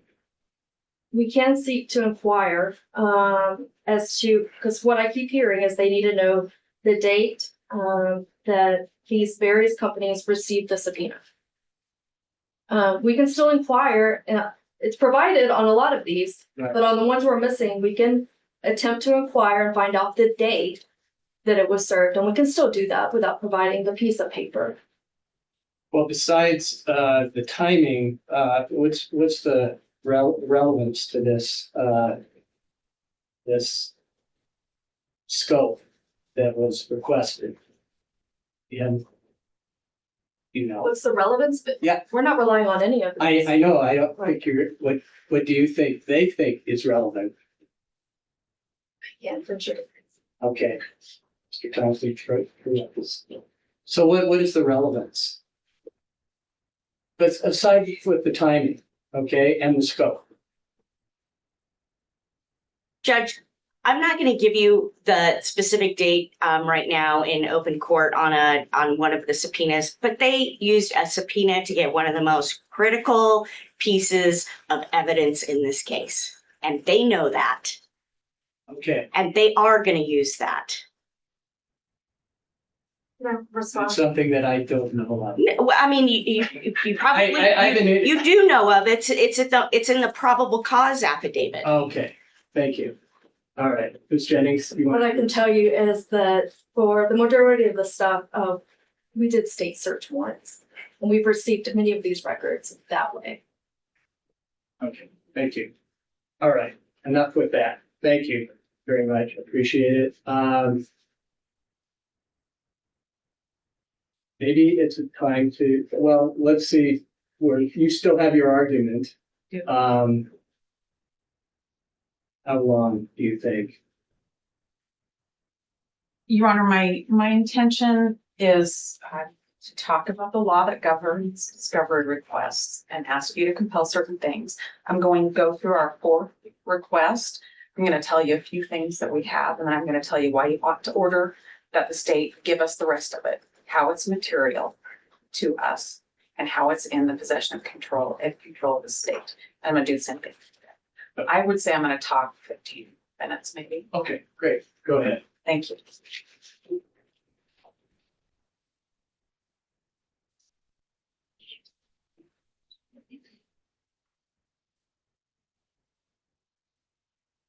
Your Honor, again, where I want to start is with Idaho Criminal Rule 16 that governs discovery. 16A directs which things are mandatory disclosures from the state. Those are things I don't even have to ask for. And those are items that the state has possession and control over that would tend to negate guilt or reduce punishment. 16B is the portion of the rule that governs when I request items in the course of my preparation of the case. And I would have the court keep in mind 16A and the prosecutor's responsibilities and Idaho Criminal Rule 16B and the discovery requests that we've made and what we have not received. We've asked for documents, we've asked for reports, we've asked for qualifications and summaries from experts, and we've asked for media that's been gathered in the case. The court can order other things that we asked for based on the need of the case. I would remind the court of the case that Ms. Massa just talked to the court about, State versus Pendleton. I know the court's familiar with this. This is a good case because it's recent and because it takes the time to define what's material and what's within the possession and control of the state. We need to think about our motion to compel in the order we are requesting from you in the context of what's in the possession and control of the state. Your Honor, the State versus Pendleton case says that any law enforcement, and this includes the prosecutor's office, it includes their staff, it includes any law enforcement that worked with them on the case. In this case, you're looking at Moscow Police Department, Idaho State Police Department, Idaho State Police Forensics Lab, and FBI agents, to name a few. So what those entities have and have developed are within the possession and control of the prosecutor. So with that backdrop, I want to run through our specific requests and talk about what we need. You've heard testimony, and so I think you know why these things are material, but let's go over it again. Starting with the fourth motion to compel, Ms. Massoff went over 1A, the grand jury subpoenas. I'm going to leave that argument alone. She did a fabulous job with that. When we're looking at 2A, this all comes from the defendant's 11th supplemental request for discovery. 2A is the video on King Street. Your Honor, we began asking for that a long time ago. We have it in full, so we don't have to talk about that. We received that full for all of the hours and days in question with both audio and video on 5/10. So we can mark 2A, item 219 off of our list. 219. 219. And I've gone through pages and pages and pages, so I think I really appreciate you being very specific about, what you have now and what you will still. Okay. Good, because it's the only way I can keep track of it. Yeah, well, same here. Thank you. You're welcome. Your Honor, item 2B in our fourth motion to compel is item 224. That's the cast biz log. And this one is rough. The court heard last week Detective Mowry say, I don't have any of those, except I found these other items that we'll give you now, which were not Mowry's cast biz logs. The hard part for us about this one, Judge, and I have to make a record. I think you can order them to double check, and I'm going to ask you to order them to double check. But the hard part of this for me is that on January 9th, we asked for these cast biz logs. And the response from the state was cast biz does not produce logs. And that's just not true. It does. It's capable. It produces logs. You've heard that in the testimony. Then we filed our motion to compel and explained we have an expert. We know it produces logs. We're going to bring them. And the response was the working files were not saved. We received that response on April 23rd, 2024. And then on May 10th, we got a little bit more explanation about default settings were used and optional session files were not uploaded. This is really, really difficult because of the varying answers that we've received. The court's heard testimony from Mr. Ray about how important these logs are to know what was done. This is really challenging. We can't recreate what Detective Mallory, who testified before the grand jury, did, unless the court orders that we get the tower list he used and we have the cast viz program. And quite frankly, that's what we want. We need to see how this work was done. This is important work. I'll tell you the other thing that's really troubling and frustrating, aside from the other files that we received in preparation for motion to compel, is these screenshots that we got for the first time last week when we're on a motion to compel and have a witness before the court. We didn't have those screenshots that Detective Mallory had created before. The only thing we had was Exhibit 48 that was given to the grand jury, which is a video that was handed over then. So this is really problematic to be told these varying things and then have something else produced on the day of testimony. Your Honor, we are going to request that the court order that we have the tower list used by Detective Mallory and access to the cast viz program. So our expert, Mr. Cy Ray, can go through and see what Detective Mallory did. That it's imperative that we be allowed to do that. That's the only way to recreate what Detective Mallory did. It seems to me he did acknowledge that he just went back and provided this a day or 2 days before he testified that he found this additional information. So I'm thinking that the state got that information and have provided that to you. Now, we also heard a lot of the quotes missing pieces today, which I'm guessing that FBI, Mr. Valance and Detective Mallory are going to go back through that and see if there's something else. At this point, I'm assuming that, some things may have fallen through the cracks. I mean, it is very complicated. There was a lot going on. We have some time before trial. I just hope that everybody goes through their computers or their files or whatever they're going through so that it's complete. So what I've been watching over the last 2 months is that there have been supplemental responses to the defense. So things were coming in. They were waiting for information to come in so that they could provide that to you.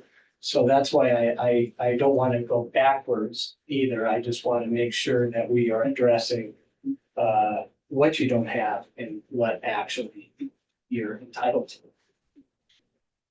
So that's the tower list. I mean, I don't know anything about tower list, so I'm learning about that.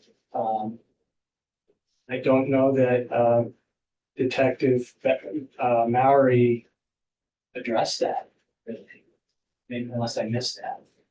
Your Honor, I believe he testified last week that he used the tower list that was contained in the AT&T record that he received. You heard today that that doesn't exist. And you heard today that the tower list was something different that he used. And that tower list had once that was entered, there was a selection on the program to do tower density as well with that. Like I said, it's confusing. It is. It definitely is. We'll keep going. Okay, thank you. You want the tower list? Yes, I think I'm getting there, but I definitely want that. I want the one that Mallory used to do his cast viz work back in May of last year. That's the one I really want right now, at least at this juncture in the documents right now. I do want to clear up though, when we talk about what Detective Mallory found last week when he was preparing to testify, Those are emails between him and Nick Balance. Those are JSON files from Nick Balance to Detective Mowry. None of those things that he found, other than screenshots, like the exhibit that you have of his map with the different size towers depicted, other than those screenshots, the other things he had came from Nick Balance. Those were not his logs that he found. Those were not his towers that he found, just to be sure that those are still missing to the extent they exist, and we can't recreate what he did without the list and program. Moving on. Thank you. Moving on then, Your Honor, is item 226. That's called the Hemisphere Program, also known as a Timing Advance Report. Your Honor, this is one of the troubling areas again. The first response was that the records do not exist. There were letters exchanged between the state and us asking for more information. In one of the letters from the prosecutor, we were told that this program was not used in Brian Kohberger's case. And then we filed a motion to compel, and we were told that the state was not in possession of the timing records. And then the next supplemental response in May of this year, just a couple of weeks ago, was to tell us that there's some new certified records from AT&T that we're going to get. I don't know what those are. I can tell you that these timing advanced reports were asked for from AT&T, from Verizon, from T-Mobile, and another cell phone company. In both of the early AT&T warrants, we called them the 48-hour, and then the extended warrants back on December 23rd, 2022. We don't have those. So I just want to make a record that I need to know what happened. Moving on then to 228, item 228. That was trying to understand what was relied upon for the second AT&T warrant. And we heard quite a bit today from Detective Payne about what he relied on for that second warrant. And that had to do with what was produced and analyzed in the first warrant.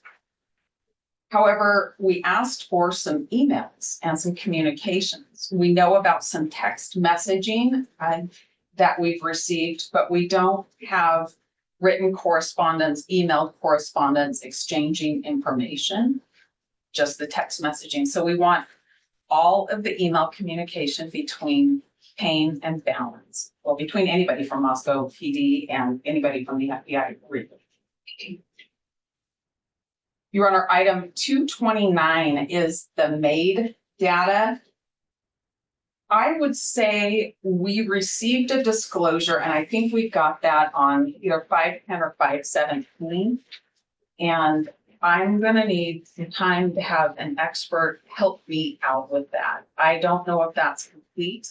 I also know that in the fifth motion to compel, there is information we've asked for from Babel. That was a program that was used to help decipher some of the MAID data. And we're going to talk about that in a minute, but that one's yet to come. So I'm going to ask the court for an order compelling the state to give me all the MAID data. They may have already complied, though. Their intents to comply, I can tell you that. What does that stand for again? Mobile advertiser. Let's see, I've got it in here. Okay, I'm glad. Identification number, mobile advertiser identification number. Okay, thank you. You're welcome.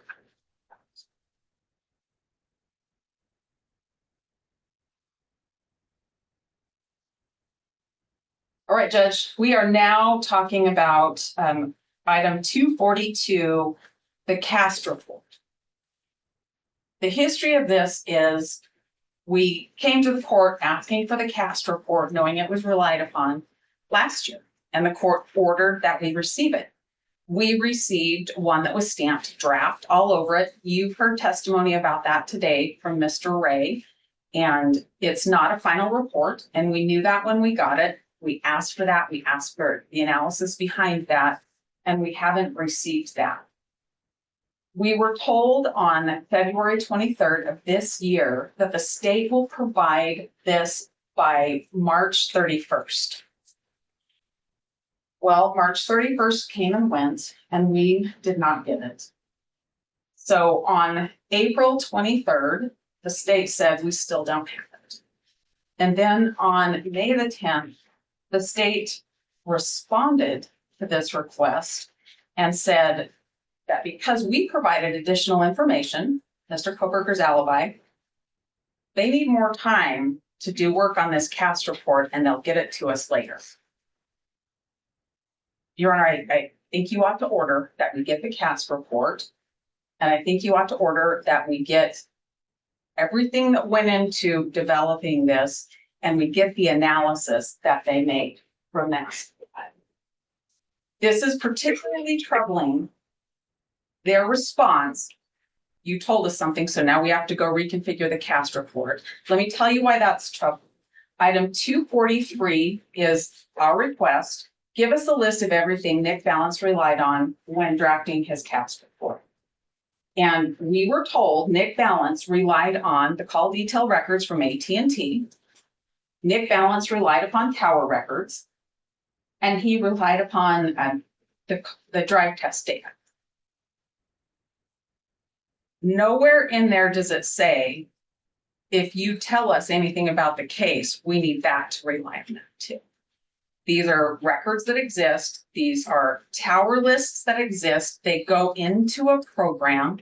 You do drive testing to understand how the device interacts with towers, and you create a report.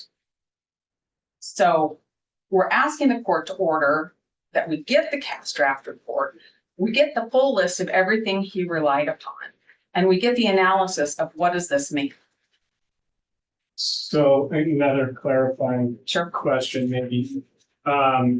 So I listened to the testimony today, and that it sounded like a cast report was provided, but maybe it wasn't complete. Is what Mr. Ray suggested. But I think that maybe I'm guessing, we're assuming that the state provided what they had, but it maybe they're still working on it. I don't know. But didn't you get initially what they had as they characterized as the cast report? So when you say, I mean, we have problems with language, I think, especially when we're in this area, technology. And so we might be just going back and forth like this without really understanding what we're asking for or what we're providing.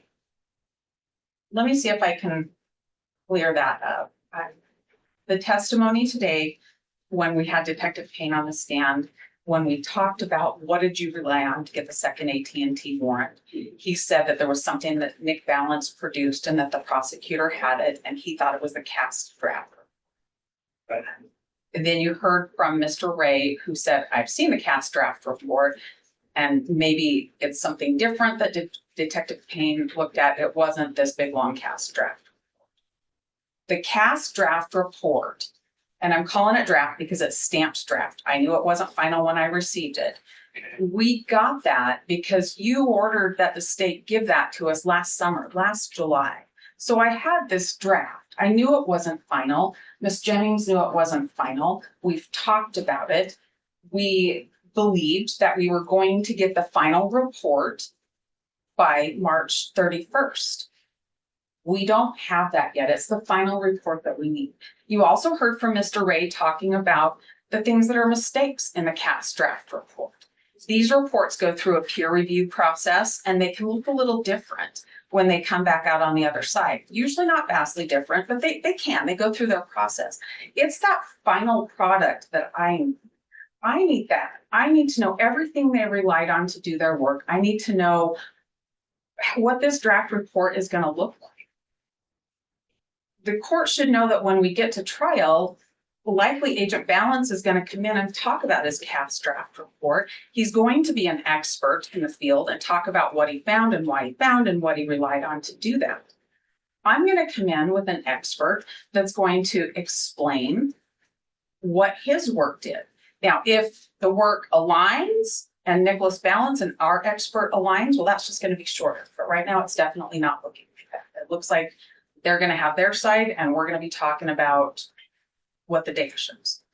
So what I want is the final report that we were told would be available by March 31st. I need time to work on it. Sure. What I want is a full list of what was used to create that report, what was relied on. I have to be able to see if I can recreate that. I have to see what was right with it and what was wrong with it. So I don't have those two things, right? Is it possible that it's just not completed? It It's is possible. A final report? It is possible, but I need you to order that come to me. And I don't think Ms. Jennings doesn't want to give it to me. But if you order that I get it, then I'm going to get it a lot sooner, I think. I'm not saying that Ms. Jennings is sitting holding it behind her back. I'm saying I don't now know what's going on. The FBI told her it was going to be in by March 31st. We hit our deadline to disclose our alibi. And all of a sudden now they need to redo something in the report, which shocks me because of the things they said that they relied on were things that already existed. So now I really need to know what they're relying on to do this report. And I really need to see the analysis, and I really need to see the final report. Sure. I have to react to it. Since we're talking about this, Ms. Jennings, do you want to just respond to that? Whether or not this is still a work in progress or what's going on? Right, Your Honor. As I know right now, that report is not in its final form. And it has gone through a peer review process. My understanding is it's still in that. I have been told that yes, it's not a matter of redoing anything, but as they receive additional information, they just want to double check their work. They want to make sure that when they get the final report, it's accurate. So we are still waiting for that final report to ensure that it's accurate. And as soon as we receive it, I'm sorry. You have a time frame for that? They told you when they expect to be finished? I don't have a final time frame. They originally told us it was projected to be completed by June next month. So I'm hoping to get it within the next month. All right, thank you. Appreciate that. Sometimes it's easier just to sort a particular issue at the same time. Some of the hot ones, it might be, Your Honor. Yeah.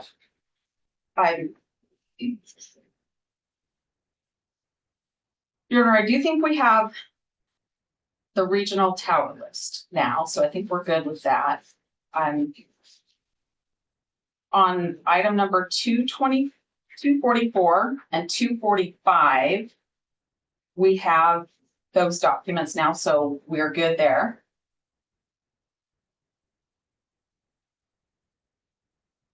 Moving then to item 248. This is the drive test data, the mapping data. The court heard pretty extensively that we've received this in two places. We've received some early on, and then we received a lot more recently, but it appears to still be missing some. Asking the court just to order that we receive the entirety of all drive test data that was conducted by Agent Balance or anybody from the FBI.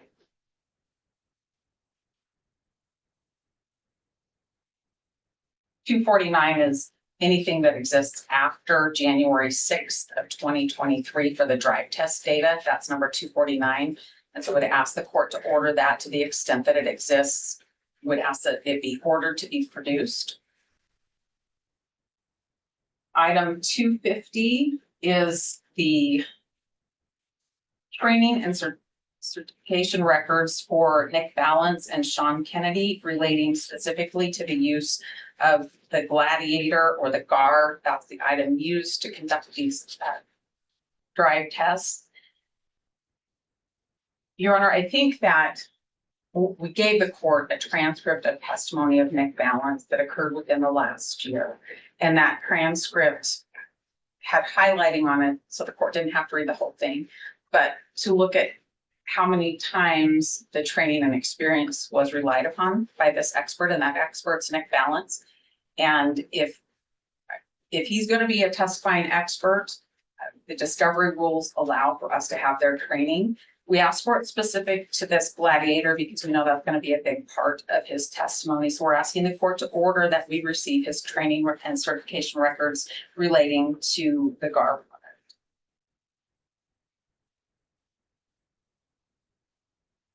Similarly, now we'll talk about the GAR unit itself and its calibration records or its certificates that it's in compliance. The court just heard the testimony from Mr. Ray about how important that is, that often they get tired, things go wrong with them, and they get restored to service. We do have 2 certificates, but what we need is what Mr. Ray called the bookends, so we need the other side. We know that it came in non-compliant and then it was restored and went back out. We don't know what happened after it was used, and we don't know the next bit of calibration that it went through. We don't know how it checked out. So we need the full copy, the bookend copy of the calibration reports. But this is still in 250. That one is 250, yes.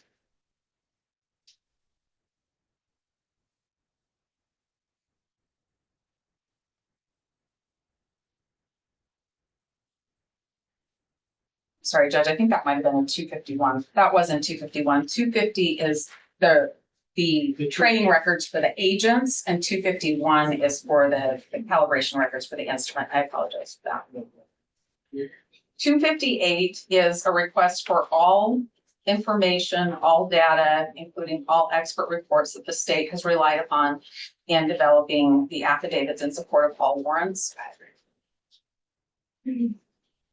But that's like a big one. It's a big one, and the state responded with an answer saying, these are the things that have been relied on.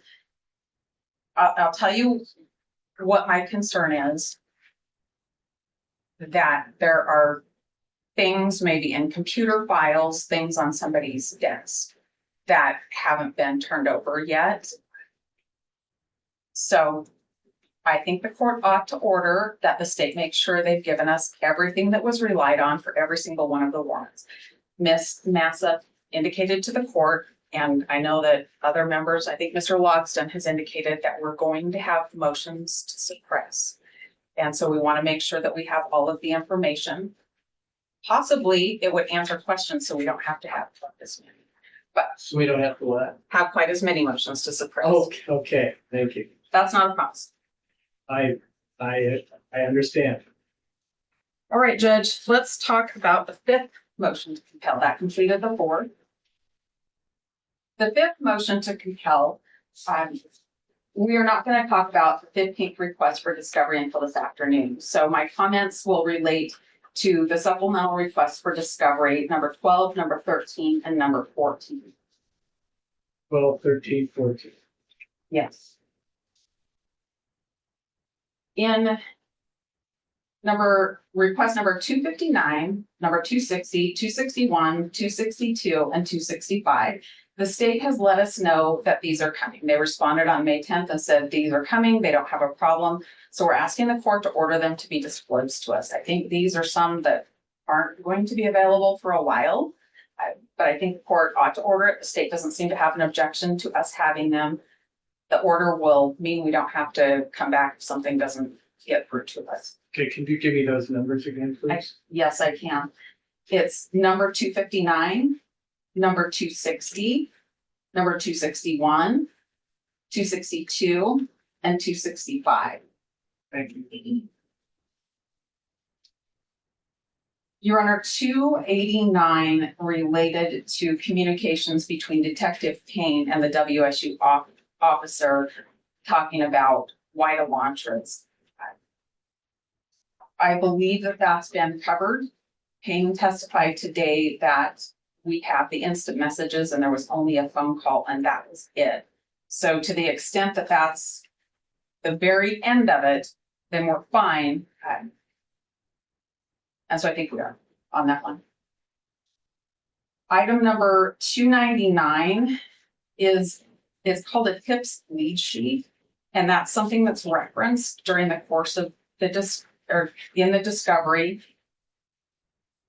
We were asked for an example that was sent to the state. I'm just going to ask the court to order that that be disclosed to us.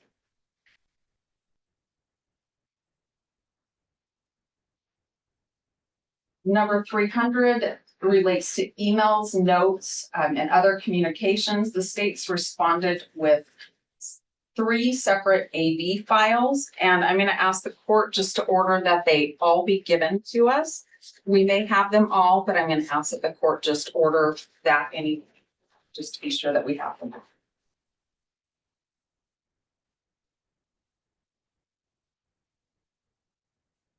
Well, Your Honor, I take that back. I spoke with Ms. Jennings, and I know there's one area, I'm not going to talk about the area, but I know there's still one area that we don't have, so I'm going to ask the court to order that all emails, notes, and communications be produced to us.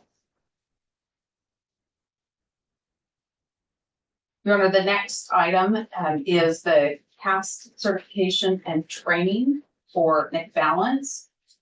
And for many of the same reasons that we asked for that for the Gladiator, we need to have his training records. He's going to come in as an expert. The discovery rules cover this. You can see an example of him testifying as an expert in the transcript that I provided. That's not covered by 250.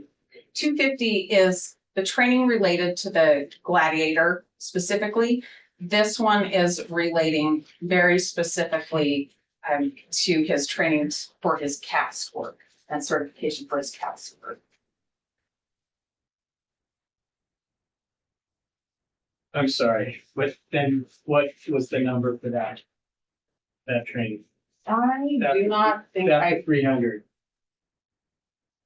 that one's not 300. Let me find that one. I didn't write that number down. Give me 263. Count to save the day. 263. And 264, I believe, relates to Sean Kennedy. Yeah. He's another FBI CAST person.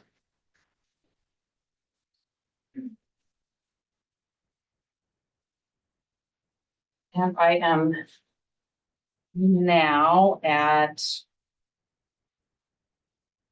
still.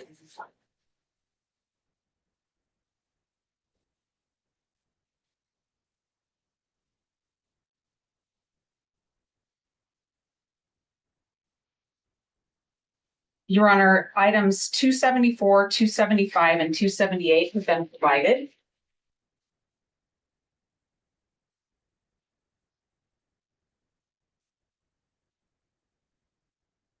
Item 287 relates to a new expert, a blood spatter expert that the state is working with. We're told that that's going to be available in June. It doesn't seem that there's an objection. Would ask the court to order that be provided to us once received by the state.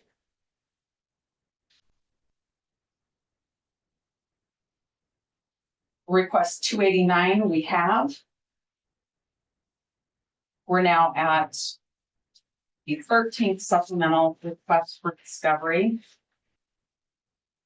And that one is 302, item 302. That's similar to several others, so I'm going to hold the argument on that for a minute. I'm going to let the court know that items 303, 304, 305 have been provided to us, except there's going to be some raw data provided to us. And to that extent, would ask the court order that we receive the raw data that those have otherwise been complied with. Items 306, 309, and 308. The response from the state has been that we've now worked through the 2E process. That letter's been given to the FBI, and so we may get those by early June. So we ask the court to order that those be produced. I don't think the state's objecting to those. They just don't quite have them yet. 307 has been provided. Your Honor, 3 13. Those are the Department of Transportation cameras. We heard testimony about that last week, that there was a letter preserving still shots, but not any video was available. So I think that that's been complied with to the extent that it can be complied with. 314 was the email communication, and we received that, so that's been complied with. 316 and 315, I believe, are also subject to the 2E letter, so would ask the court order those be provided as soon as they're received. And now moving on to request 317, 322, 319, 320, 321, 323, 320, and 324. And then picking back up with 302. Those are all surveillance camera items that we've requested. We're asking the court to order Moscow Police Department, as the custodian of these things in this case, to do an inventory of what's there. You heard last week that Detective Mallory said, I don't have the videos, those aren't my responsibility. You heard today Detective Payne said it's Mallory and FBI agents. So we take Mallory out of the equation. He says, I didn't do it. I can't tell you where these videos are. I don't know who the FBI agents are. So first, I think the court ought to order that be disclosed to me. The second offer was that I can go to the Moscow Police Department evidence room and go through hundreds of hours, thousands of hours of videotapes, and that's just not reasonable. These are videotapes that have been collected in the course of this investigation. You heard Detective Payne say that when he looked at cameras on South 95 and the other road, south of Moscow, on the date in question, and in conformance with what he alleged in his affidavit of probable cause to arrest Brian, he looked at those videos and he didn't find a car. That screams stuff that's exculpatory to me. I need to know where these videos are. They were collected. The court can see that from the reports that we put in the packet of evidence. The court knows they've been collected, but nobody can tell me where they are. And I need to have I don't physically have time to go watch thousands of hours in Moscow Police Department and be efficient with the case. But if that's what I have to do, I guess I need the court to tell me that's what I have to do. I think you have the ability to order that there be an accounting of all of these videos. Keep in mind what we heard today was exculpatory. So there has to be a duty to categorize all of these videos and get that information to me. Go find these videos that other police officers turned over to Moscow Police Department that are in relevant areas. That's just critical, and that needs to happen. So I did look at a long list of videos that were provided to the defense that said there was nothing there, or the camera was broken, or so there was some kind of inventory there. I mean, you saw that, right? Yes. Yes. Yes. Okay. So what you want now is just a complete inventory of all of the videos that they obtained. That would be appropriate to have that there are specifically named videos in this fifth motion to compel that we specifically want the videos. We know they're there. We've read the police report. Okay, We've given and them if these 317 through, I don't know, 324, you're saying that those are specific there's a videos that you want, that you think are in this inventory. Well, I don't know if they're in that inventory. I don't have them. I know they were collected and given to Moscow Police Department. I want to know where they are. And we listed out in 317, in 322, 319, 320, 321, 323, and 324 different locations that say we collected these. We gave them to Moscow Police Department. That's what I need to know. Where You are didn't- they? You didn't get any of these videos of this list that you just gave me. No, of that list I gave you, I did not. There was also one that I asked to be included. I'm coming back to that number. It's 302. We did get a time frame on the day before the incident. And so I need to know where the time frame after the incident is. Okay, Okay, thank you. thank you, Judge, for that. And I'm close to being done.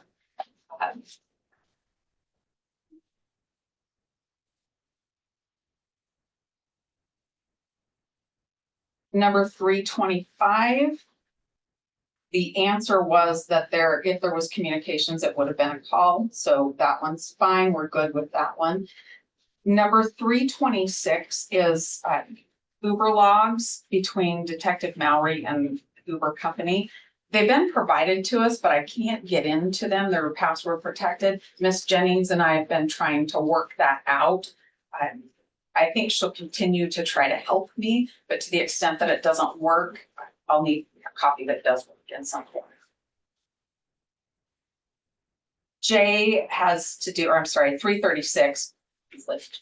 336 has to do with records, and I believe that Miss Jennings has provided or is providing a police report that will indicate these records don't exist based on an interview that was done. So we don't need to do anything with that one today.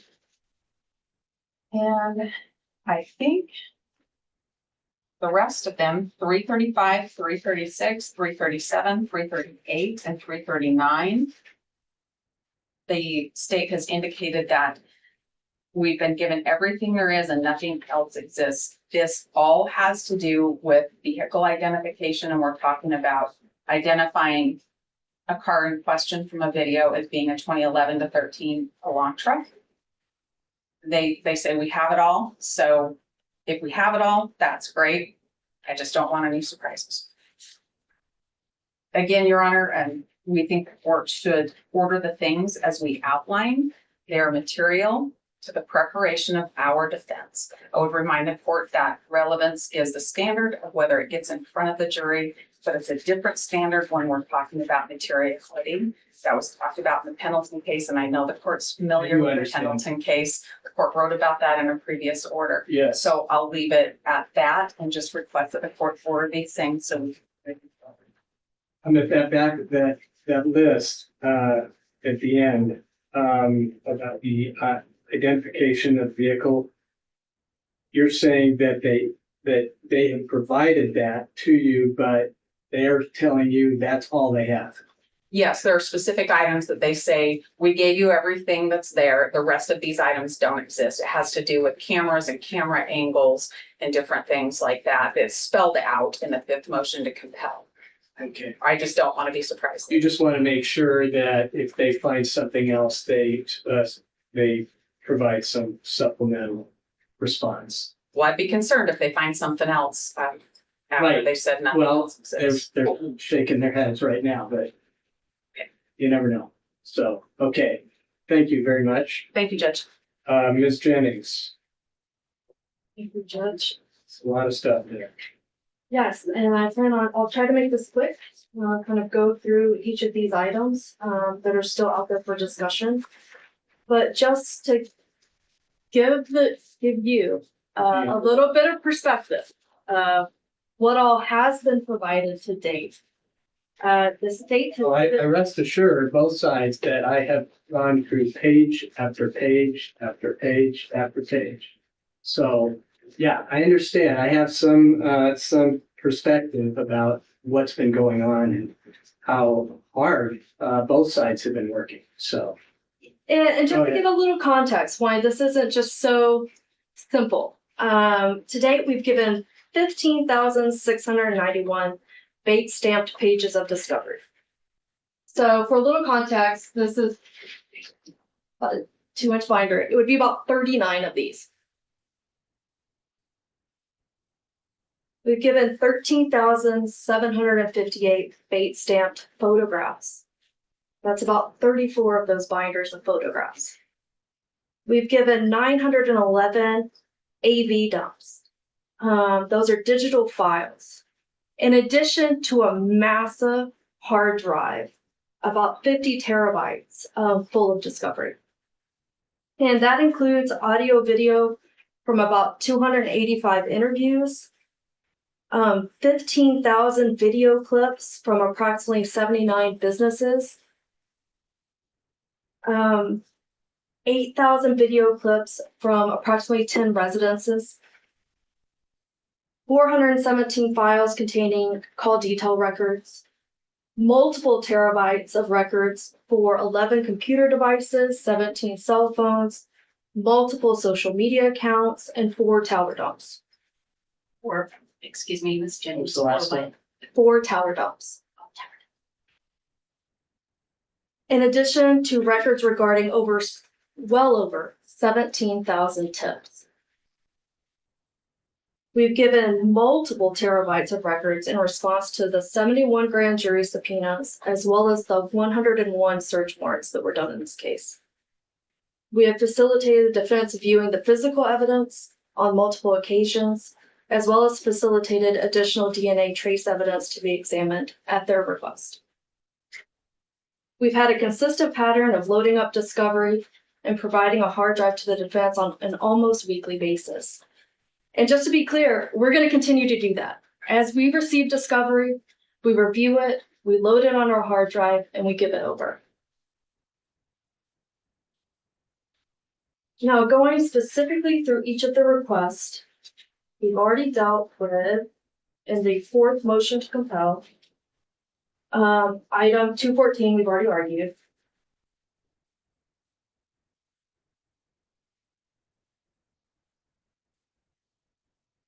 Item 219, we've already complied with. The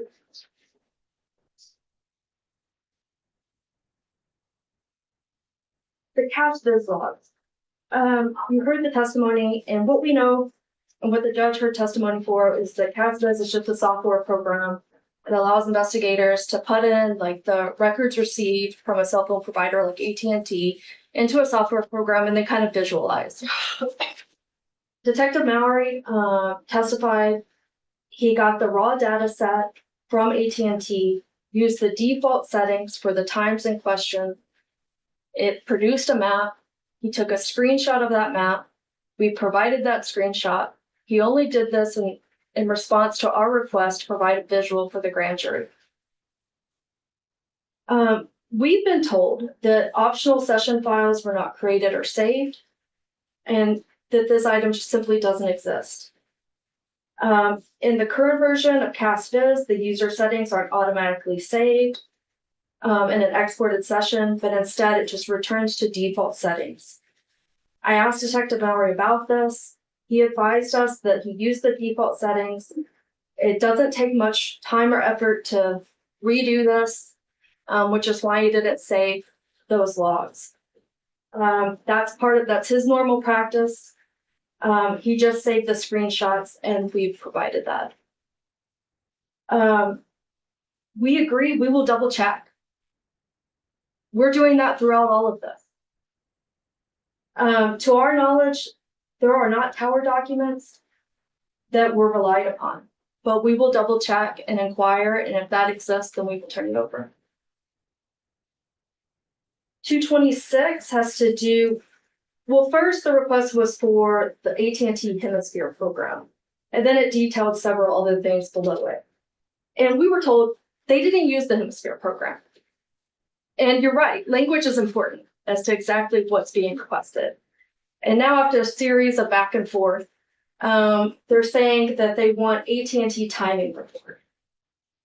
We have been told if that's referring to timing advance records, those records don't exist. We do have these location records, the DBOR records, and we've given those over. Now, the second part, it says that investigators recently obtained certified records from AT&T, and that'll be disclosed in upcoming discovery production. My understanding is that that's not related to the above. It's not related to Brian Kohberger's records. It's related to other records that were done later for other funds. But we will be providing that in the next production doc.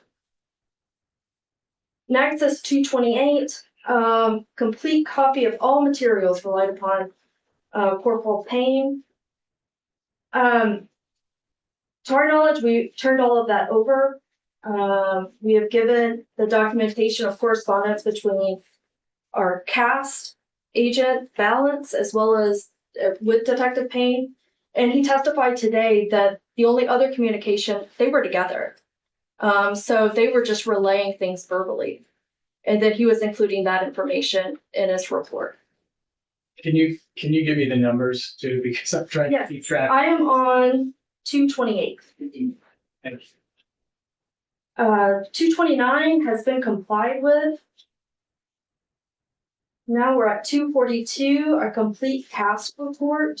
We've already discussed that. When you say complied with, does that mean that both sides agree that it was complied with?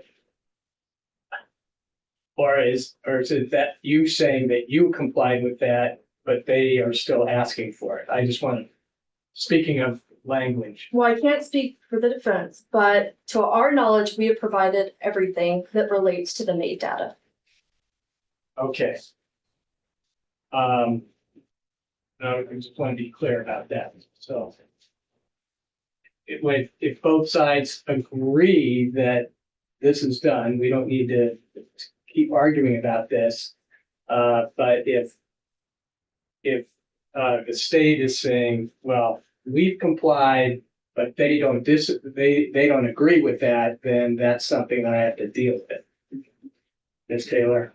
Your Honor, there's so much here. So the clarification on this is they did give us MAID data.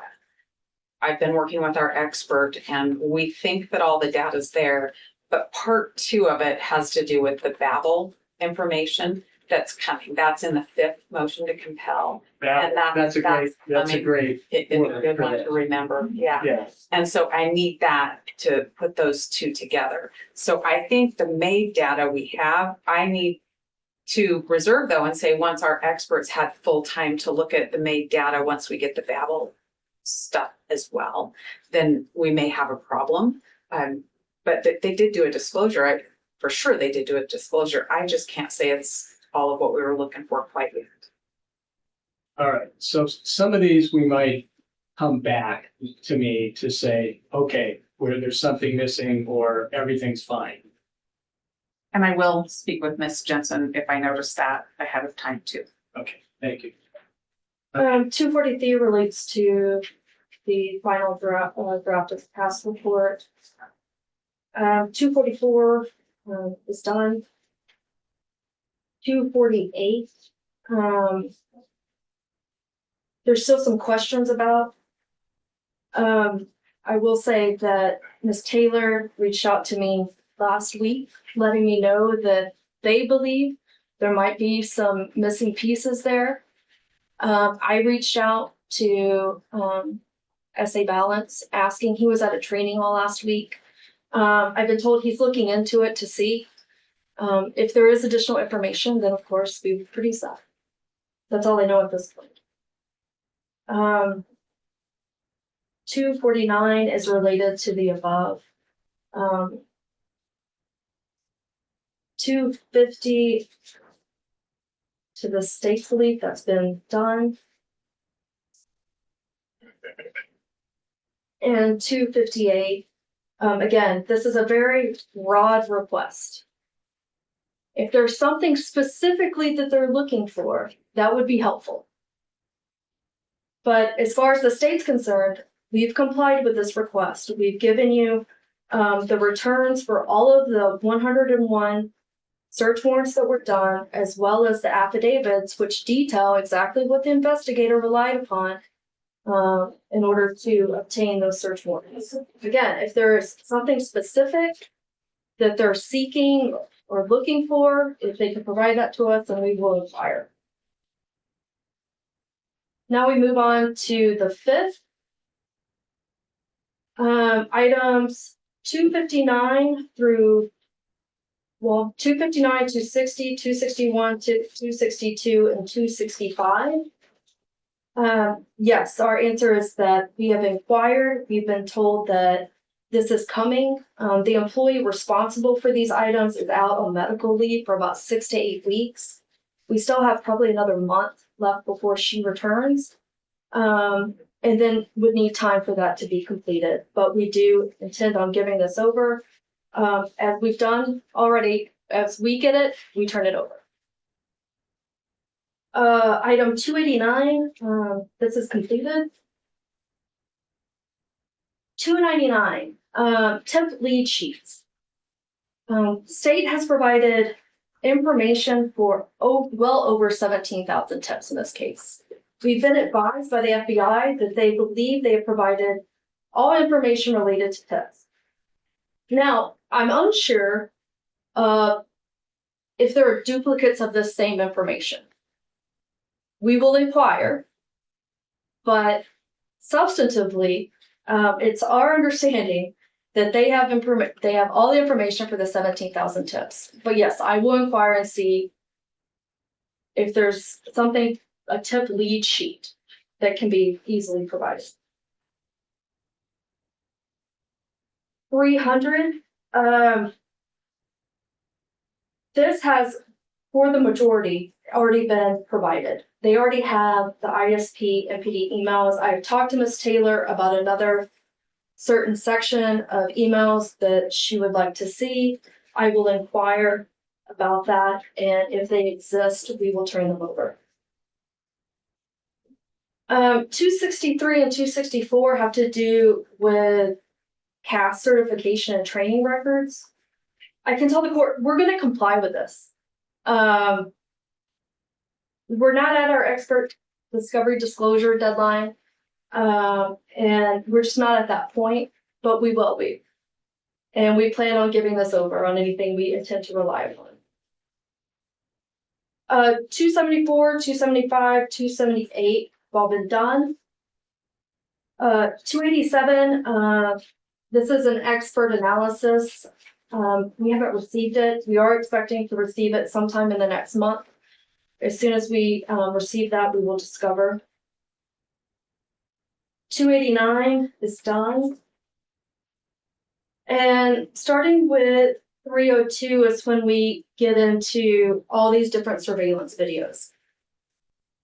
We have provided them a list of all the videos as they're labeled and as they're stored at MPD. Now, yes, we will do our due diligence to make sure that what we have is turned over. To date, though, and we'll continue to do that. To date, we have located a Watson Carey construction video, but the only thing we've located is one that covers from about 9 p.m. on the 12th till midnight. We'll continue to look for what they've requested. And as soon as, if it's located, we will turn it over. 303 has been completed, 304 has been completed, and 305.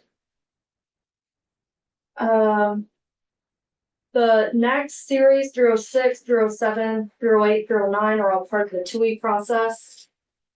As detailed in our response, we've been told by the FBI that it's going through their process, and we're hoping to hear something back about whether or not these are approved and when they're going to be provided in early June. 313 is done, 314 is done, 315 is part of, again, the 2-week process, as well as 316. Again, we should know more early June. Back to videos, 317. The first thing they asked for is this US Bank video. That's been provided. Ampersand, to our knowledge, it doesn't exist. Again, we'll do our due diligence to make sure. If it's located, we'll provide it. One World Cafe does not exist. And 9 to 5 is actually US Bank, and that's been provided.